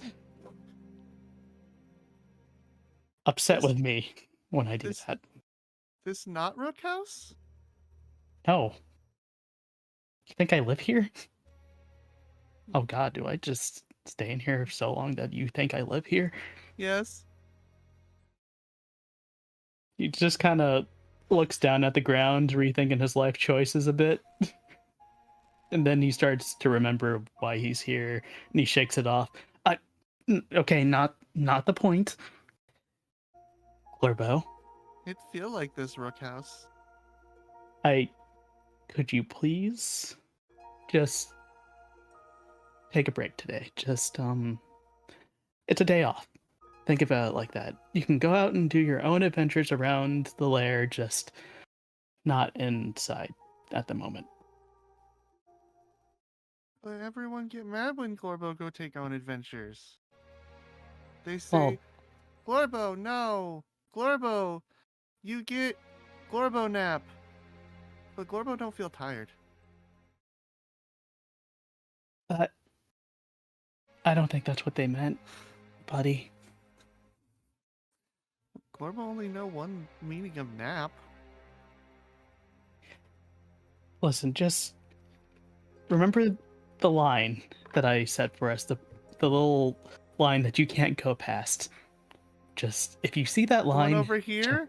Turn No. No, Glorbo.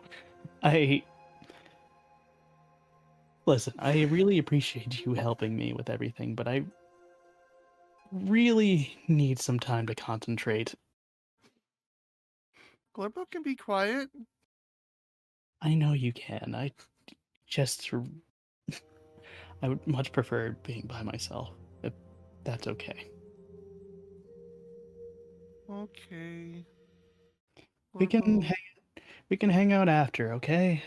And who knows? Maybe I could make that little portable oven for you to make your pastries with, like I promised. Not good.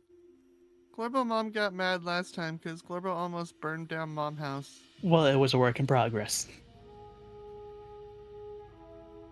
Yeah, Rook should told Glorbo not put log in there. Yes, I should have. I really should have. You say use wood fuel.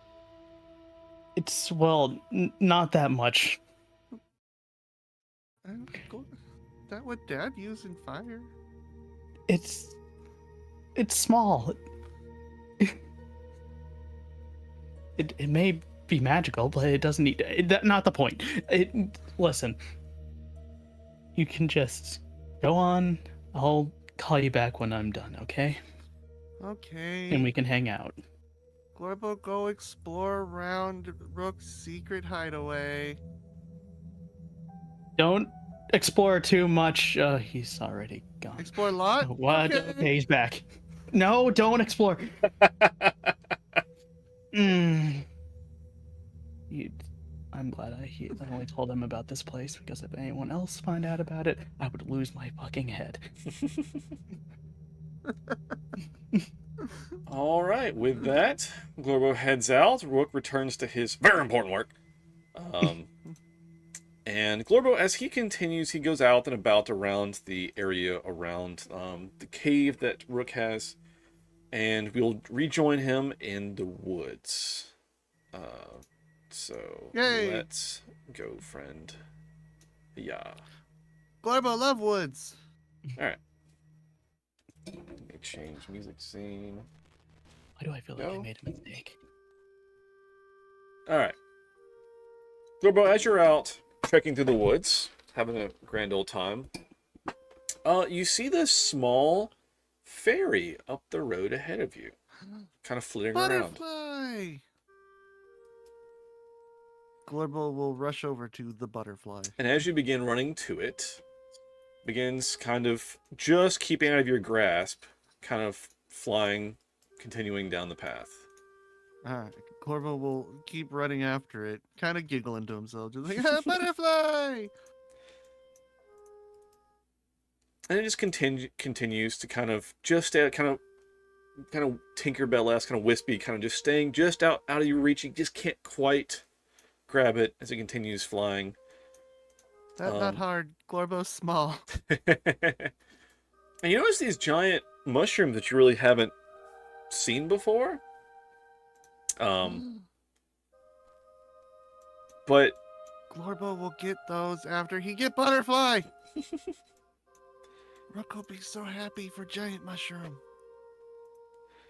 and as you continue chasing this butterfly, it leads you into this little grove that is just surrounded by mushrooms. Rook did say go get mushroom. And butterfly!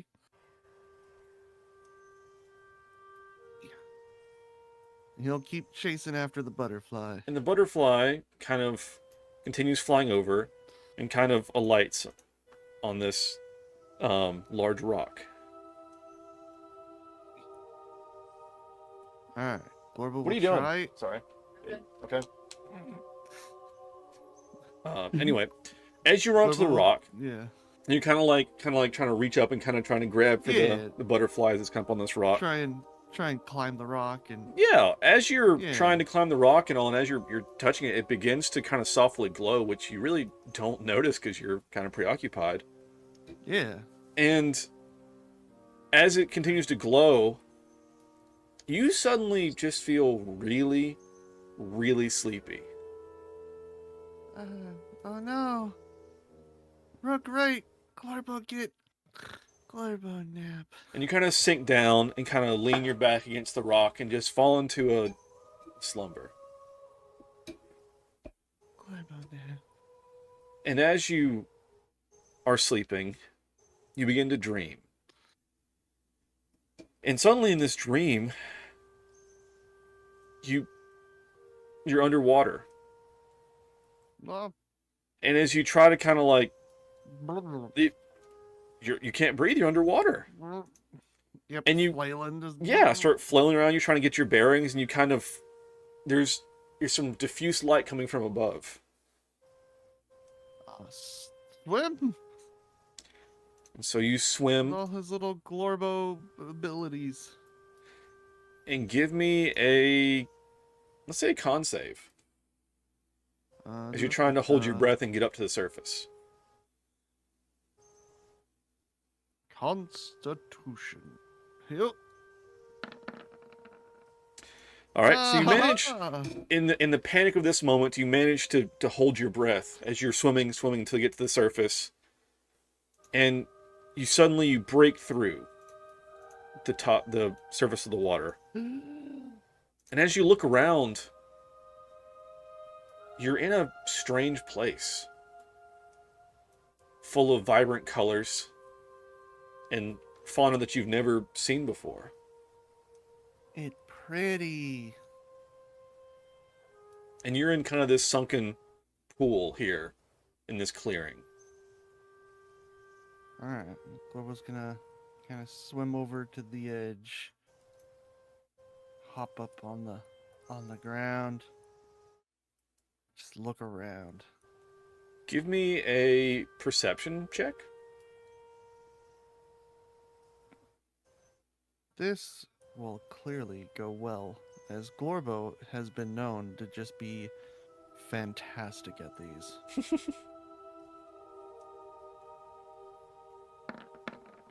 Yep. You don't know where you are. This just is a very pretty place. Just, you know.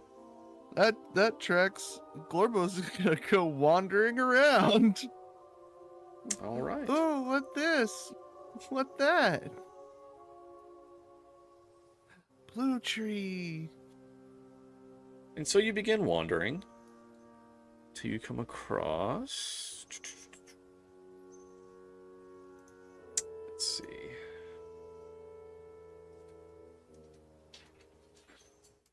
Oh my gosh, cats. All right, and then we throw you on this map real quick. There we go. Okay. I didn't have this one prepped. All right, here we go.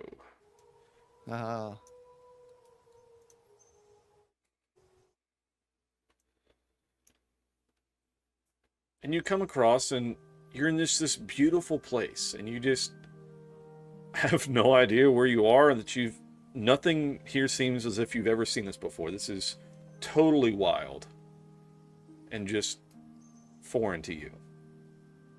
When did Rook plant all these? He always busy. Ladder. Alright, Glorbo's gonna take the ladder down. Okay. And so you climb down and you continue and just keep kind of wandering. Give me I don't know, you want to do like a nature, like a survival check, whatever works.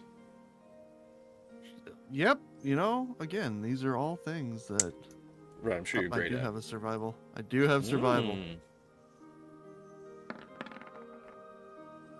19, Fantastic is what Glorbo is. Again, you have no idea where you are. This is all very bizarre and different, but you find your way and find kind of a roughshod path of the woods, and it comes out to it's almost like a road almost, but you begin following it, and you come upon a large structure that we will detail shortly. But for now, it's time to start from the beginning, actually. We're going to rewind our way back through time and get a little bit of some exposition dump. So, friends, let me get some different music queued up here real quick. What do I even want to do?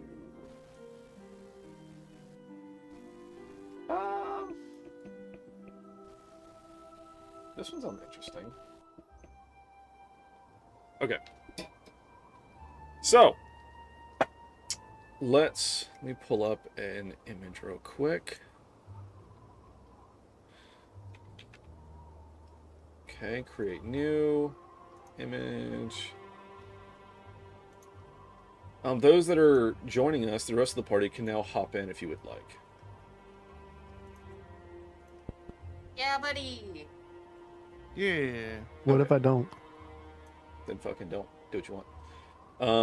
Alright, Just so... don't tell me what to do. Don't tell me what to do. Tell me what to do. That's what I said. Okay, there we go. Alright, so, have the map pulled up. This is the map of our D&D campaign world. Wow.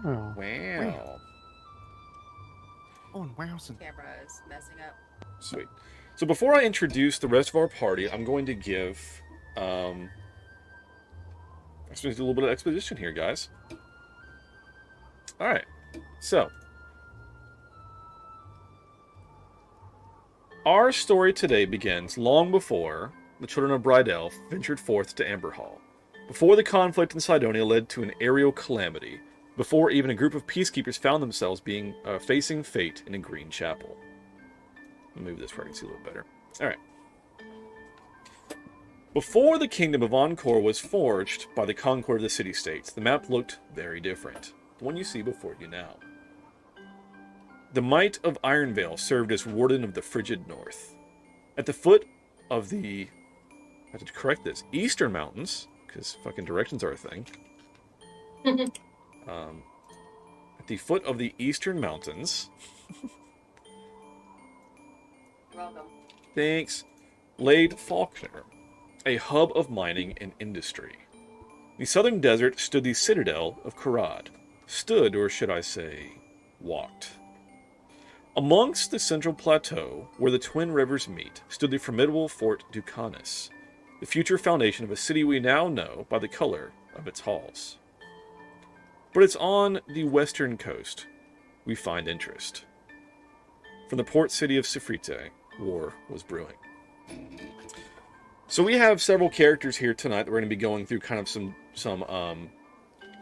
backstory and some kind of reintroduce them, as we've only seen bits and pieces of them previous to this.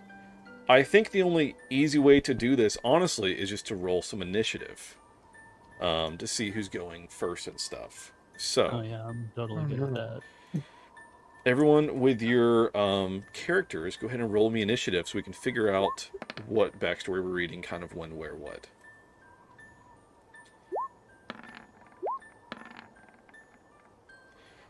And I will do one for Ragnar as well. He's the only one we're missing, right? Everybody else here? Yep. Token, are you here? I see you're muted and deafened or whatever. Everybody else is here, I think. Did you see my int roll? I guess because nobody clicked on tokens, they're not Tokens. popping up in chat in the thing, which is fine. I don't have a token to click on. Yeah, that's fine. I'll just keep track of it. As long as it's in chat, I'll keep track of it. We don't need the tracker. That's fine. Okay, I'll close that then. We don't need that right now. Okay, so that one's for Ragnar, and then I need one for Token's character. So I need to change to... Oh my god, there's so... Okay, there we go. Sorry guys, real quick. I had this kind of... I didn't like write it all into one. I still have like 7 different storylines. Mm-hmm. So, let me... I think initiative's the easiest way to do this. Not one on initiative. Sorry, buddy. Actually, you know what? That's actually perfect because they're the last one to be introduced, so it's actually perfect. Okay. So, who goes first? It's going to be Brienne, looks like. That's me. Yeah, hell yeah. Brienne goes first. Alright, so... Let me pull up Brienne's storyline. Alright. It's changed me to a different Google account. So let me pull this back up on the right one. Alright. So, on the map, we move it over just a touch. so you guys can see a little bit better. To the northeast, kind of the top. I'm so sorry. Am I supposed to be able to see this map? It's on stream. I see it on stream. I just want to make sure. Yeah, I can't put it in Roll20. I could, but it'd be effort, so it's on stream. You guys have it in chat. What are you talking about? Anyway. Alright. To the northwest lie the Starry Isles. The archipelago contains many islands, as well as the great central isle known as Tarver. The isles are called home by the people of a Goliath size, known by their strength and martial prowess. The chivalry of Tarver served as an elite of the elites, with their legendary blades made of a metal so sacred that none outside the order and its blacksmiths could touch the blade and live. For years, the greedy venture company of Ironvale had harassed the Isles, attempting to claim a foothold and mine the precious metal. Foolish though that endeavor seemed, as the metal was so dense, only a giant could wield weapons forged from its construction. These blades could cut through softer blades, and create impenetrable, if not extremely heavy armor. The secret of its metallurgy was closely guarded by the chivalry, and none had managed to defeat them. Still, the nation took no chances and actively worked to bolster its ranks of warriors. Perhaps the smallest island of the nation was called Garth. Its inhabitants more livestock than shepherds. Yes, just more animals than people. You got it. Anyway, every year, those that came of age would be given the trials of the Isles. The best of the best would be granted a stewardship on the Isle of Tarver under a member of the chivalry. For young Brienne, this had become a dream she intended to pursue relentlessly. She came of age alongside two others, both males, larger and stronger, and she vowed she would not fail. The trials were hard, the tests of strength, dexterity, and cunning taking all she had to prevail. The last competition was a head-on brawl, the only one able to emerge victorious. Brienne bided her time and rushed in just as her two opponents were nearing a winner between them. As one struck the other down, she lunged from behind and felled him also. So she stood, victorious and the representative of her isle. With a somewhat tearful goodbye to her parents, Brienne set off to the Isle of Tarver. There, those of the chivalry without a steward would make their selections from the best the outlying isles had to offer. Brienne had never been more proud. She stood there and waited as the members of the order made their picks. And waited. Until at last only she remained. Try as she might to hide her inner turmoil, her face shone bright red. At last, a woman of average height approached her. Brienne had noticed her at the back of the group, and had seen her eyes measure each steward in turn. Without a word, she beckoned Brienne to follow. Wiping a hot tear from her face, Brienne began her life as a steward. Brienne, at first greatly dismayed over her mentor, found herself the envy of others. Her mentor was an elder of the order known as Nova, and had never taken a steward. She rarely spoke, her words carrying more weight than anyone could bear. She had never been bested in battle, and only drew her sword to send souls to the afterlife. Under her tutelage, Brienne grew proficient with a sword, becoming a warrior in her own right. Graduation from her stewardship neared, only the trials of the mind and soul remained. However, the city-state of Safrite, to the south, had made an offensive into the Kareem steppes. The rest of the continent seemed hell-bent not to let a good war go to waste. Under the guise of the conflict, the venture company sent a legion of their hired wardens to invade the nearest isle, known as the Isle of Barclay. The venture company told the Council of City-States that the Starry Isles had declared themselves allies of the Safritians, so they were doing their part for the war effort. An envoy was sent from Fort Ducanis to parley with the Isles, but the venture company waited for no man's permission. The chivalry acted swiftly, mounting a defense of Barclay that stopped the wardens cold on the shores. A young upstart among them, named Ragnar, broke the line and established a beachhead. The chivalry fell back to higher ground, and from there a stalemate begrudgingly formed. The venture company continued to reinforce the beachhead from there with their hired wardens. The chivalry fortified their defensive position.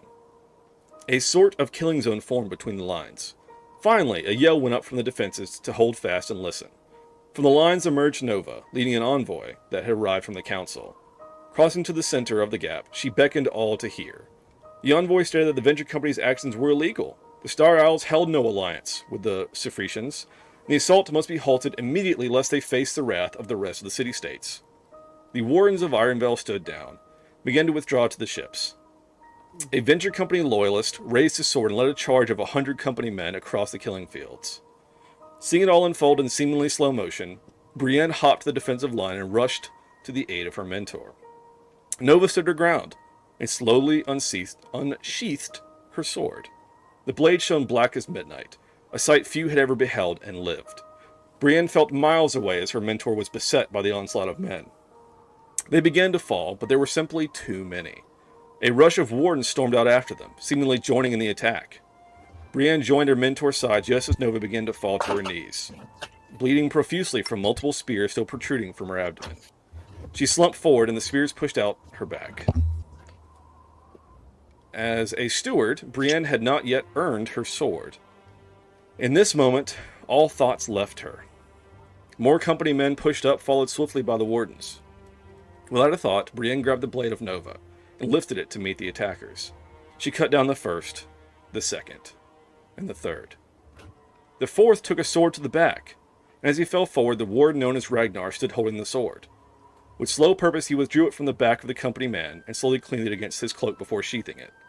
He said nothing to Brienne, but his gaze was one of respect. With that, he turned and the wardens returned to their ships. Brienne was left standing over the body of her mentor, sword in hand. A chivalry sword, one forbidden to be touched by any except its master. A small noise broke her stupor, and she dropped to the ground beside Nova. In a quiet, dying voice belying her usual strength, she told Brienne of her fate. By the transgression of handling a sacred sword, especially the sword of an elder, and without having completed her trials, Brienne was thereby banished from the Starry Isles, never to return. As this cold realization sank in, Nova continued further. Nova had no offspring, no relations with which to pass down her sword. As her right as a member of the chivalry, she bequeathed the sword to Brienne. Even as Brienne faced banishment, the legacy of Nova would live on through her sword hand of her faithful steward. It was on that day that Brienne passed her trial of the soul, but forever lost her trial of the mind. A deep vengeance began to boil inside her, one that overtook her senses. With no home to return to, she boarded the ship with the wardens and swore one day to put the officials of the Venture Company to the sword. Let's see. I think I will come back to this in Ragnar's story to continue on from there. So, let's see who is next in initiative. So 19, next up is Rick Thorne, I believe? Yes. Sweet. So I will hop into Rick Thorne's story and go a little ways from there. Okay. Alright. In the Feywild, there was a small declining clan of Eladrin, and a pair of young high elf brothers named Rick Thorne and Vale Thorne. The Blackbriar clan had faced hardship and loss of political standing among the Sealy court, with the crowning of a new queen from a rival clan. Young Rick Thorne experienced a profound religious epiphany and found strength in Ishthagern, the deity of healing, and began to preach a message of hope to the masses. The revival revitalized the dwindling community, and soon more followers flocked to the message of hope. The downtrodden amassed and rose up against the unjust queen, unseating her from court and establishing a royal religion. As its messenger, Rick Thorne became known simply as the Hope. With divine blessing, he led a campaign against the Unseelie court that saw many victories rising through the ranks. However, a new threat emerged. During his push against the Unseelie, a rift had opened to the material plane back near his homelands. Trade had begun to prosper, and missionaries of Ishthagern traversed the rift to bring their message of hope. Suddenly, the flow of commerce ceased, and armed marauders stormed across through the breach, razing their villages. The Lord Commander of the Sealy Court was forced to abandon the Unseelie campaign and face the interplanar foes. Mustering the warriors of Blackbriar clan, Rick Thorne and Vale Thorne were given command of 3 companies between them. The Hope of the Legend found himself leading an attack through the rift. I will continue back here shortly. Let's hop back into the timeline. So next will be Silas. That's me. Sweet. Alright, so let's hop into Silas's. Alright.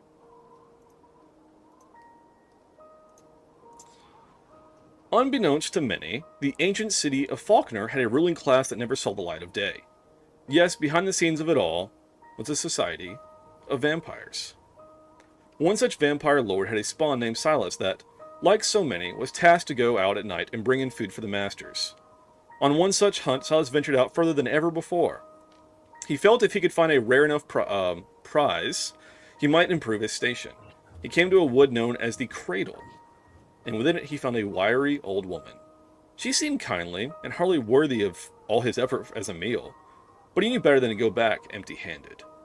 However, she proved more than his match, with strength more becoming a giant.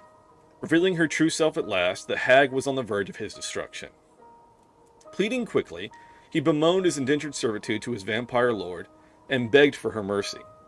This gave her pause, and after some time she agreed with kindness in her voice to help Silas be free of his masters. She brought him back to her hovel, where she strangely had a pet bear chained in the garden. Silas regarded the bear with little interest, though he could have sworn it moved its paws in a way to almost be waving at him. After a moment, he accepted her invitation to come inside. The hag upheld her into the bargain, waging a war against the vampires and driving them out of Faulkner. Silas's chains, however, merely changed owners. Keeping him as a pet, the hag used him to help hunt down other vampires for the slaughter. Silas grew to hate the Fae and their silver tongues. Secretly, he began to sneak her tomes while she slept and commit them to memory. One ritual in particular caught her eye, and he made careful note of it. Finally, one night, while helping her hunt his own kind like an animal, Silas managed to escape. Her horseman bayed him until he finally breached the tree line. He turned to look back, panting. There they stood, at the edge of the wood, but not a step further. Slowly they turned and eased back into the darkness. He knew they would wait until the morning, as he surely must return to the wood to avoid the sunlight. With great care, Silas found a moonlit clearing in which to perform this ritual. As it completed, he felt a subtle itch across his skin. He had only to hope it had worked. As the sun arose, he slowly eased an arm out from behind a rock. Nothing. No burn. Not even a tingle. Finally, he had a new lease on life. For the first time, his life was his own.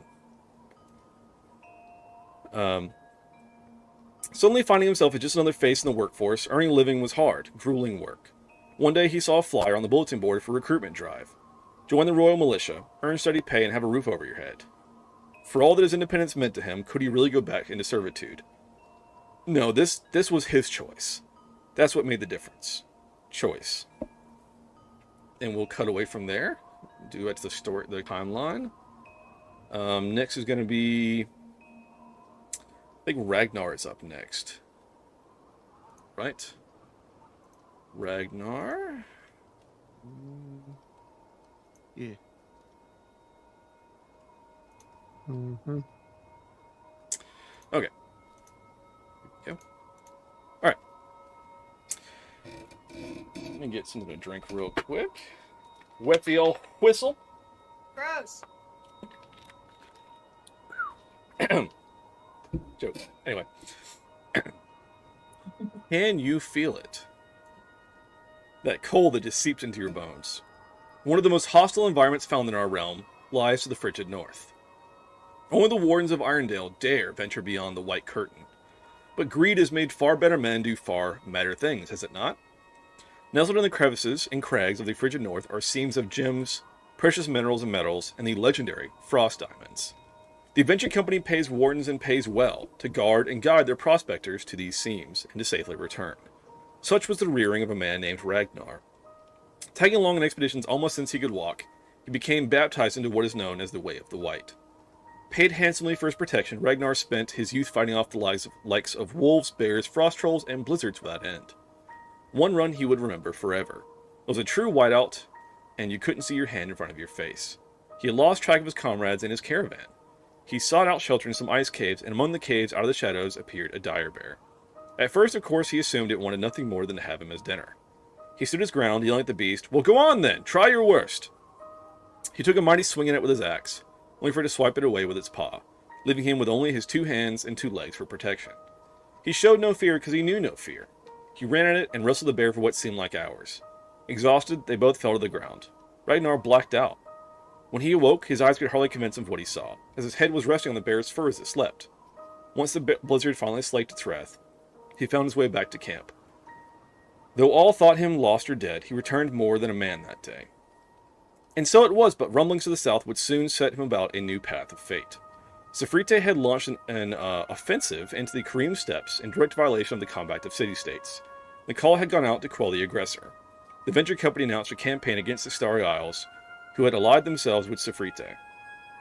Feeling the wanderlust of a new adventure out in the world, Ragnar signed up as battalion commander for the assault. On the cold, snowy beaches, Ragnar sealed himself as he boarded the ship. He had fought all nature could throw at him for his entire life, yet now the prospect of fighting these Goliaths filled him with unease. Still, this was his duty, what he was being paid to do. As he hit the beaches, the battle was hard fought. The Goliath knights, known as the Chivalry, stood towering over him with swords forged from metal that could cut through the thickest armor. Ragnar beat them back with his axe and secured a beachhead for his troops. The Chivalry fell back to higher ground and fortified their defenses. The stalemate seemed unbreakable, with a veritable killing field created between the two lines. Ragnar longed for the simplicity of facing the Great White North. Out of the clamor came a call for attention. Ragnar peered over the lines as a large, elder Chivalry knight and some foreigners stepped out into the killing field. Alert for ambush, Ragnar strained his ears for their words. The foreigner was from the Council of City-States, and accused the Venture Company of illegally invading the Starry Isles. They had never been allied with the Sefretians, and had just used it as a ploy to steal their lands. This shook Ragnar to the core, as he had never questioned the company's motives. He had done his job and gotten paid. Reeling from the revelation, Ragnar called for a retreat of his battalion back to the boats. However, a cry went up from some of the Venture Company loyalists, and 100 men pushed across the field at the knight and the foreigner. Cursing, Ragnar leapt up and yelled, "After the men!" The wardens raced across the field in pursuit of the loyalist, but not fast enough.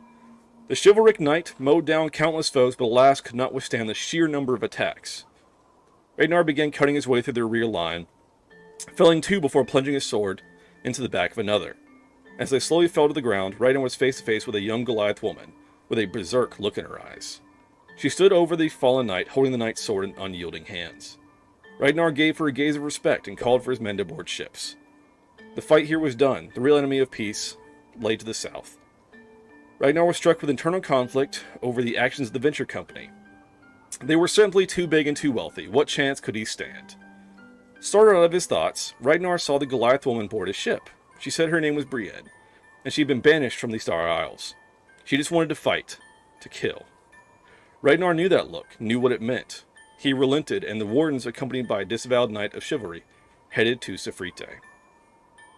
And I will pause there as we go to... let's see.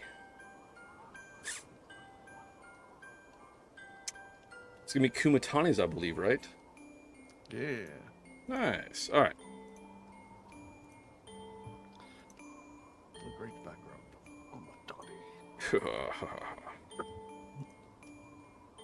Let's see. Sorry, guys. I have like 7 of these shits open, so. All right, here we go. At the base of the eastern mountains, here we go, guys, stands a wood known simply as the Cradle. It was known to be a magical place filled with odd creatures and some frightful monstrosities. One such being, whether odd or monstrous, was an old woman. At least, that was her appearance. But with the wave of her hand, she could topple the tallest tree or turn the smallest ant into a mountable steed. On this day, she came across a brown bear in the woods. He was out of hibernation and in search of his next meal. He looked curiously at the old woman, sizing her up. She slowly smiled at him, and with a flick of her wrist, she shot a mote of light in a low arc right between his eyes. The bear blinked and slowly sat back on his haunches, its eyes wide, staring dumbfoundedly at the woman. Carefully, he eased his mouth open and, in his surprise to himself, said, "Why, I thank you." The woman bade him follow, and he obeyed out of sheer befuddlement. She brought him to a hut with a surprising quickness, snapped a collar and chain around his neck. This angered the bear, and he lashed out at her, his claws reaching only air. And so it was the poor awakened bear reduced to a pet. Sure, she would spend time with him and spend long hours talking with him, but he felt more like an experiment, or a subject of study. Nearly a year went by, and the woman had grown bored with the bear. She seemed to have a new pet, one with gray skin and red eyes. Disguising herself as she often did, she approached the caravan on the road. They explained they were a traveling carnival, headed to Faulkner to entertain the masses. She offered up a new attraction for them, a talking bear, of all things. With a few golden hands, she watched as the wagons trundled on their way with their new prize in a cage. As the caravan settled in for the night, the Lady of Mystique, the carnival's owner, came by to investigate her purchase in greater detail. The bear could not only talk, but seemed as human as herself. His words were eloquent, his thoughts weighed and measured. Finally, she asked him his name. The bear had never really thought about this and asked her what it should be. She looked him up and down and said, "You know, Where I'm from, we have a word that means unexpected gift. It's Kumatani, and I think it suits you. Kumatani had never been happier, and soon he was out of the cage and part of the performing crew. He slept and supped with the crew and became a beloved member of the troupe. Town to town they went, bringing smiles and laughter to all. Kumatani loved the happiness they spread. But one night, as the trooper camped outside the walls of Faulkner, Kumatani went for a walk. This wasn't uncommon, as he liked to look up at the night sky and contemplate what the stars meant. He'd seen them his whole life, but never really took the time to just look at them. His sharp hearing picked up a commotion, and he began to move swiftly toward the muffled exclamations. He came upon 2 men and a woman. They had her on the ground under a tree and were struggling with her in their grip. They ripped at her clothing and kept chiding her about how dangerous it was to be alone at night. They never heard Kumatani come up behind them. A few swipes of his claws and they fell motionless. He tried to ask if the woman was okay, but she ran off screaming about a bear attack. Hurt and confused, Kumatani returned to his troop. He thought long and meticulously about the state of the world after that night, decided that there was just too much evil afoot to simply turn a blind eye to it. Thanking the Lady of Mystique for all that she had done for him, he gathered his pack and headed out. He traveled through the small villages in the region, helping those in need. One cloudy evening, he found himself in the small river port town of Harum, which was in need of aid. You see, there was a vampire who had fled from Faulkner that was terrorizing the people of this town. So Kumatani summoned up his courage and decided to take care of the vampire. Now, not being a great warrior, Kumatani relied on his wits. He went to the manor of the vampire and as calmly as possible asked if he could come in. Out of more curiosity than anything, and regarding him as his next meal, the vampire accepted. Kumatani sat across the table from him, tea in hand, and looked the vampire dead in the eyes as he spoke. "Ah, it must be so wonderful to be a vampire." Why?" the vampire asked. "Because you don't have to look at yourself in the mirror." The viciousness of his mockery, and a few minutes of horrible kazoo playing later, the vampire swore to leave town and never return. Kumatani relished a job well done and set back out on the road. And with that, let's cut to... It's going to be Token's character. So, and I'll get to this in a minute. We're actually going to start with Thalion, and then go back around, and some stuff I'll explain shortly. So, among the dunes of the Great Sea of Sand, to the south, was a tribe of wanderers. Burrowing underground and emerging at night to forage, the Kariv people developed eyes accustomed to darkness. As amongst these wanderers, a young boy by the name of Thalion was born. Beginning what seemed to be a normal life, little Thalion would leave little scraps of his precious food out at night for the little sand mice he had decided were his friends. One night, he awoke to the sound of crunching, and adjusting his eyes to the dark, he saw a shadowy figure eating his scraps. Calling out cautiously, the little figure suddenly hopped up onto the cot beside him. It was a little gremlin, and he thanked him for the food, and offered him anything his heart desired in return. Thalion thought for a minute, then replied that he wanted to be big and strong and protect his family. The gremlin grinned and said that his wish had been granted. With that, he hopped down and disappeared into the caves. Little Thalion was so giddy he could hardly sleep. He rushed to his parents and couldn't wait to tell them the news. His parents' faces slowly drained of color, and they took him with haste to the tribal shaman. Inspecting him, the shaman declared Thalion cursed. "No," he shouted, "he had been blessed with a wish!" Alas, the monkey's paw of the deal had taken effect. Thalion continued to grow, surpassing the other children and even the adults in strength and battle aptitude. However, any injury healed in double the time. The merest cut could bleed for days, and a cough could last weeks. Unperturbed, Thalion set out for the walking citadel of Karad, eager to prove himself as the strongest warrior. Gaining work as a mercenary, Thalion challenged anyone who dared challenge him. One night, a commander of the Order of the Purple Dragon Knights observed Thalion in yet another tavern brawl. On the verge of being thrown out, the commander pulled him aside and offered him the role of squire. Thalion bristled at what he assumed was a demeaning role, but the commander assured him that all knights started out as squires. A few years passed, and Thalion was yet unmatched in strength and ability. At last, he was made a purple dragon knight, adorned with the purple gold trimmed armor. Days hence from reciting his knight's code, war broke out to the north. Safrite had launched an offensive into the Kareem steppes, were trying to claim the lands for themselves. Did I skip Kasha somehow? I'll come back to you, sorry. Yes. Karad's king saw this as a personal insult as the Safritians massed at his border, and ordered his knights to quell the invaders. Purple Knights rode into the fray, laying waste to those in their path. On one such charge, Thalion discerned a mage serving as a leader and strategist of the force. With a rallying cry, Thalion led a charge to the lines and cut a path to the mage. Leaping from his steed, he dueled the mage and dodged the magical strikes. Finally seeing an opening, he plunged his scarred longsword into the mage and turned the tide of the battle. And so went the campaign as the forces of the realm converged on Sifrite. And with that, I apologize. We're going to cut to Kasha, who I seem to have skipped. My bad. What was your initiative? 5. I have no idea. Oh, so it was actually just over his. He just rolled a nat 1. Okay. Might be. Alright. Speaking of the cream steps, the calm, quiet breeze blowing across the cream steps gave way to a low rumble. Aurochs came into view with their mounted riders and yoked wagons. Yoked. The Alefi herd of orcs was one of several nomadic groups that called the steppes home. They roamed the land, grazing their cattle and hunting the great muskal. However, their life of subsistence hunting was far from peaceful. Showing little mercy to any besides the traders they dealt with, the orcs raided any caravans found passing through the steppes. The men were slaughtered and any women or children were assimilated into the herd. The more conquest, the larger the herd, the more power they wielded. But as such, there were fewer and fewer full-blooded orcs amongst them. Brugo the Long-Tusked was one of them, and led the herd as its alpha. He was without rival, his prowess in combat uncontested. The latest raid was no different, the caravan headed to Karad never standing a chance. But perhaps something was different. Among those captured was a human woman named Cassandra. She was tall, head and shoulders above her peers, with dark hair and eyes to match. Her olive skin was rough from years spent working in the fields of the Central Plateau. She met Brugo's gaze without flinching as she had to all of her masters before him. Brugo almost felt respect. Over the years, that respect developed into a relationship, which lost him his role as alpha for intermarrying a human. Brugo didn't care, and soon his daughter Kasha was born. Just, hold on, is it Kasha or Kosha? Kosha. Kosha, my bad. Alright, cool. Anyway. Okay. Together. I know, I was like, that's not one of my words, I need to ask. Alright. That's not one of my words. Yeah. The other ones I can pronounce however the fuck I want to, and no one can say anything because I made it up. Alright. Fate had their plans as the Sifritians launched an offensive into the steppes. They touted a message of securing the steppes for trade once and for all. But the other city-states recognized the land grab for what it was. Karad especially took offense, seeing their borders suddenly flooded with their rivals.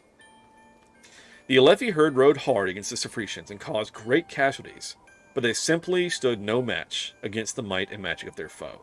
The herd was broken, and Brugo lay dead on the grass. Cassandra fled with little Kosha in tow up the hills and onto the Central Plateau. The conflict would take a great many more lives before Sifrite finally submitted. And I think... Let me hop into the other story now. Okay. No, not this one. It's going to be the one with the other ones. Sorry, there's like 4 different timelines interconnecting here. Alright. So, converging to Sifrite, we had the Wardens of Ironbell and one disavowed Knight of Chivalry, as well as the forces from Karad and the Purple Dragon Knights, which included Thalion, and the forces from the Central Plateau. Among which was a lord of a small fiefdom by the name of Carmine. And so the Sifritians were beaten into submission, and the conflict resolved. Lord Carmine offered a battlefield commission to any that had fought alongside him to return to his lands and serve as royal peacekeepers in exchange for land and titles. Thalion, Ragnar, and Brienne accepted, for varying reasons. I think Thalion wanted the title, Ragnar wanted a path away from the greed of the Venture Company, and Brienne just couldn't face the Venture Company yet. She didn't have the backing, but she would bide her time and build her forces.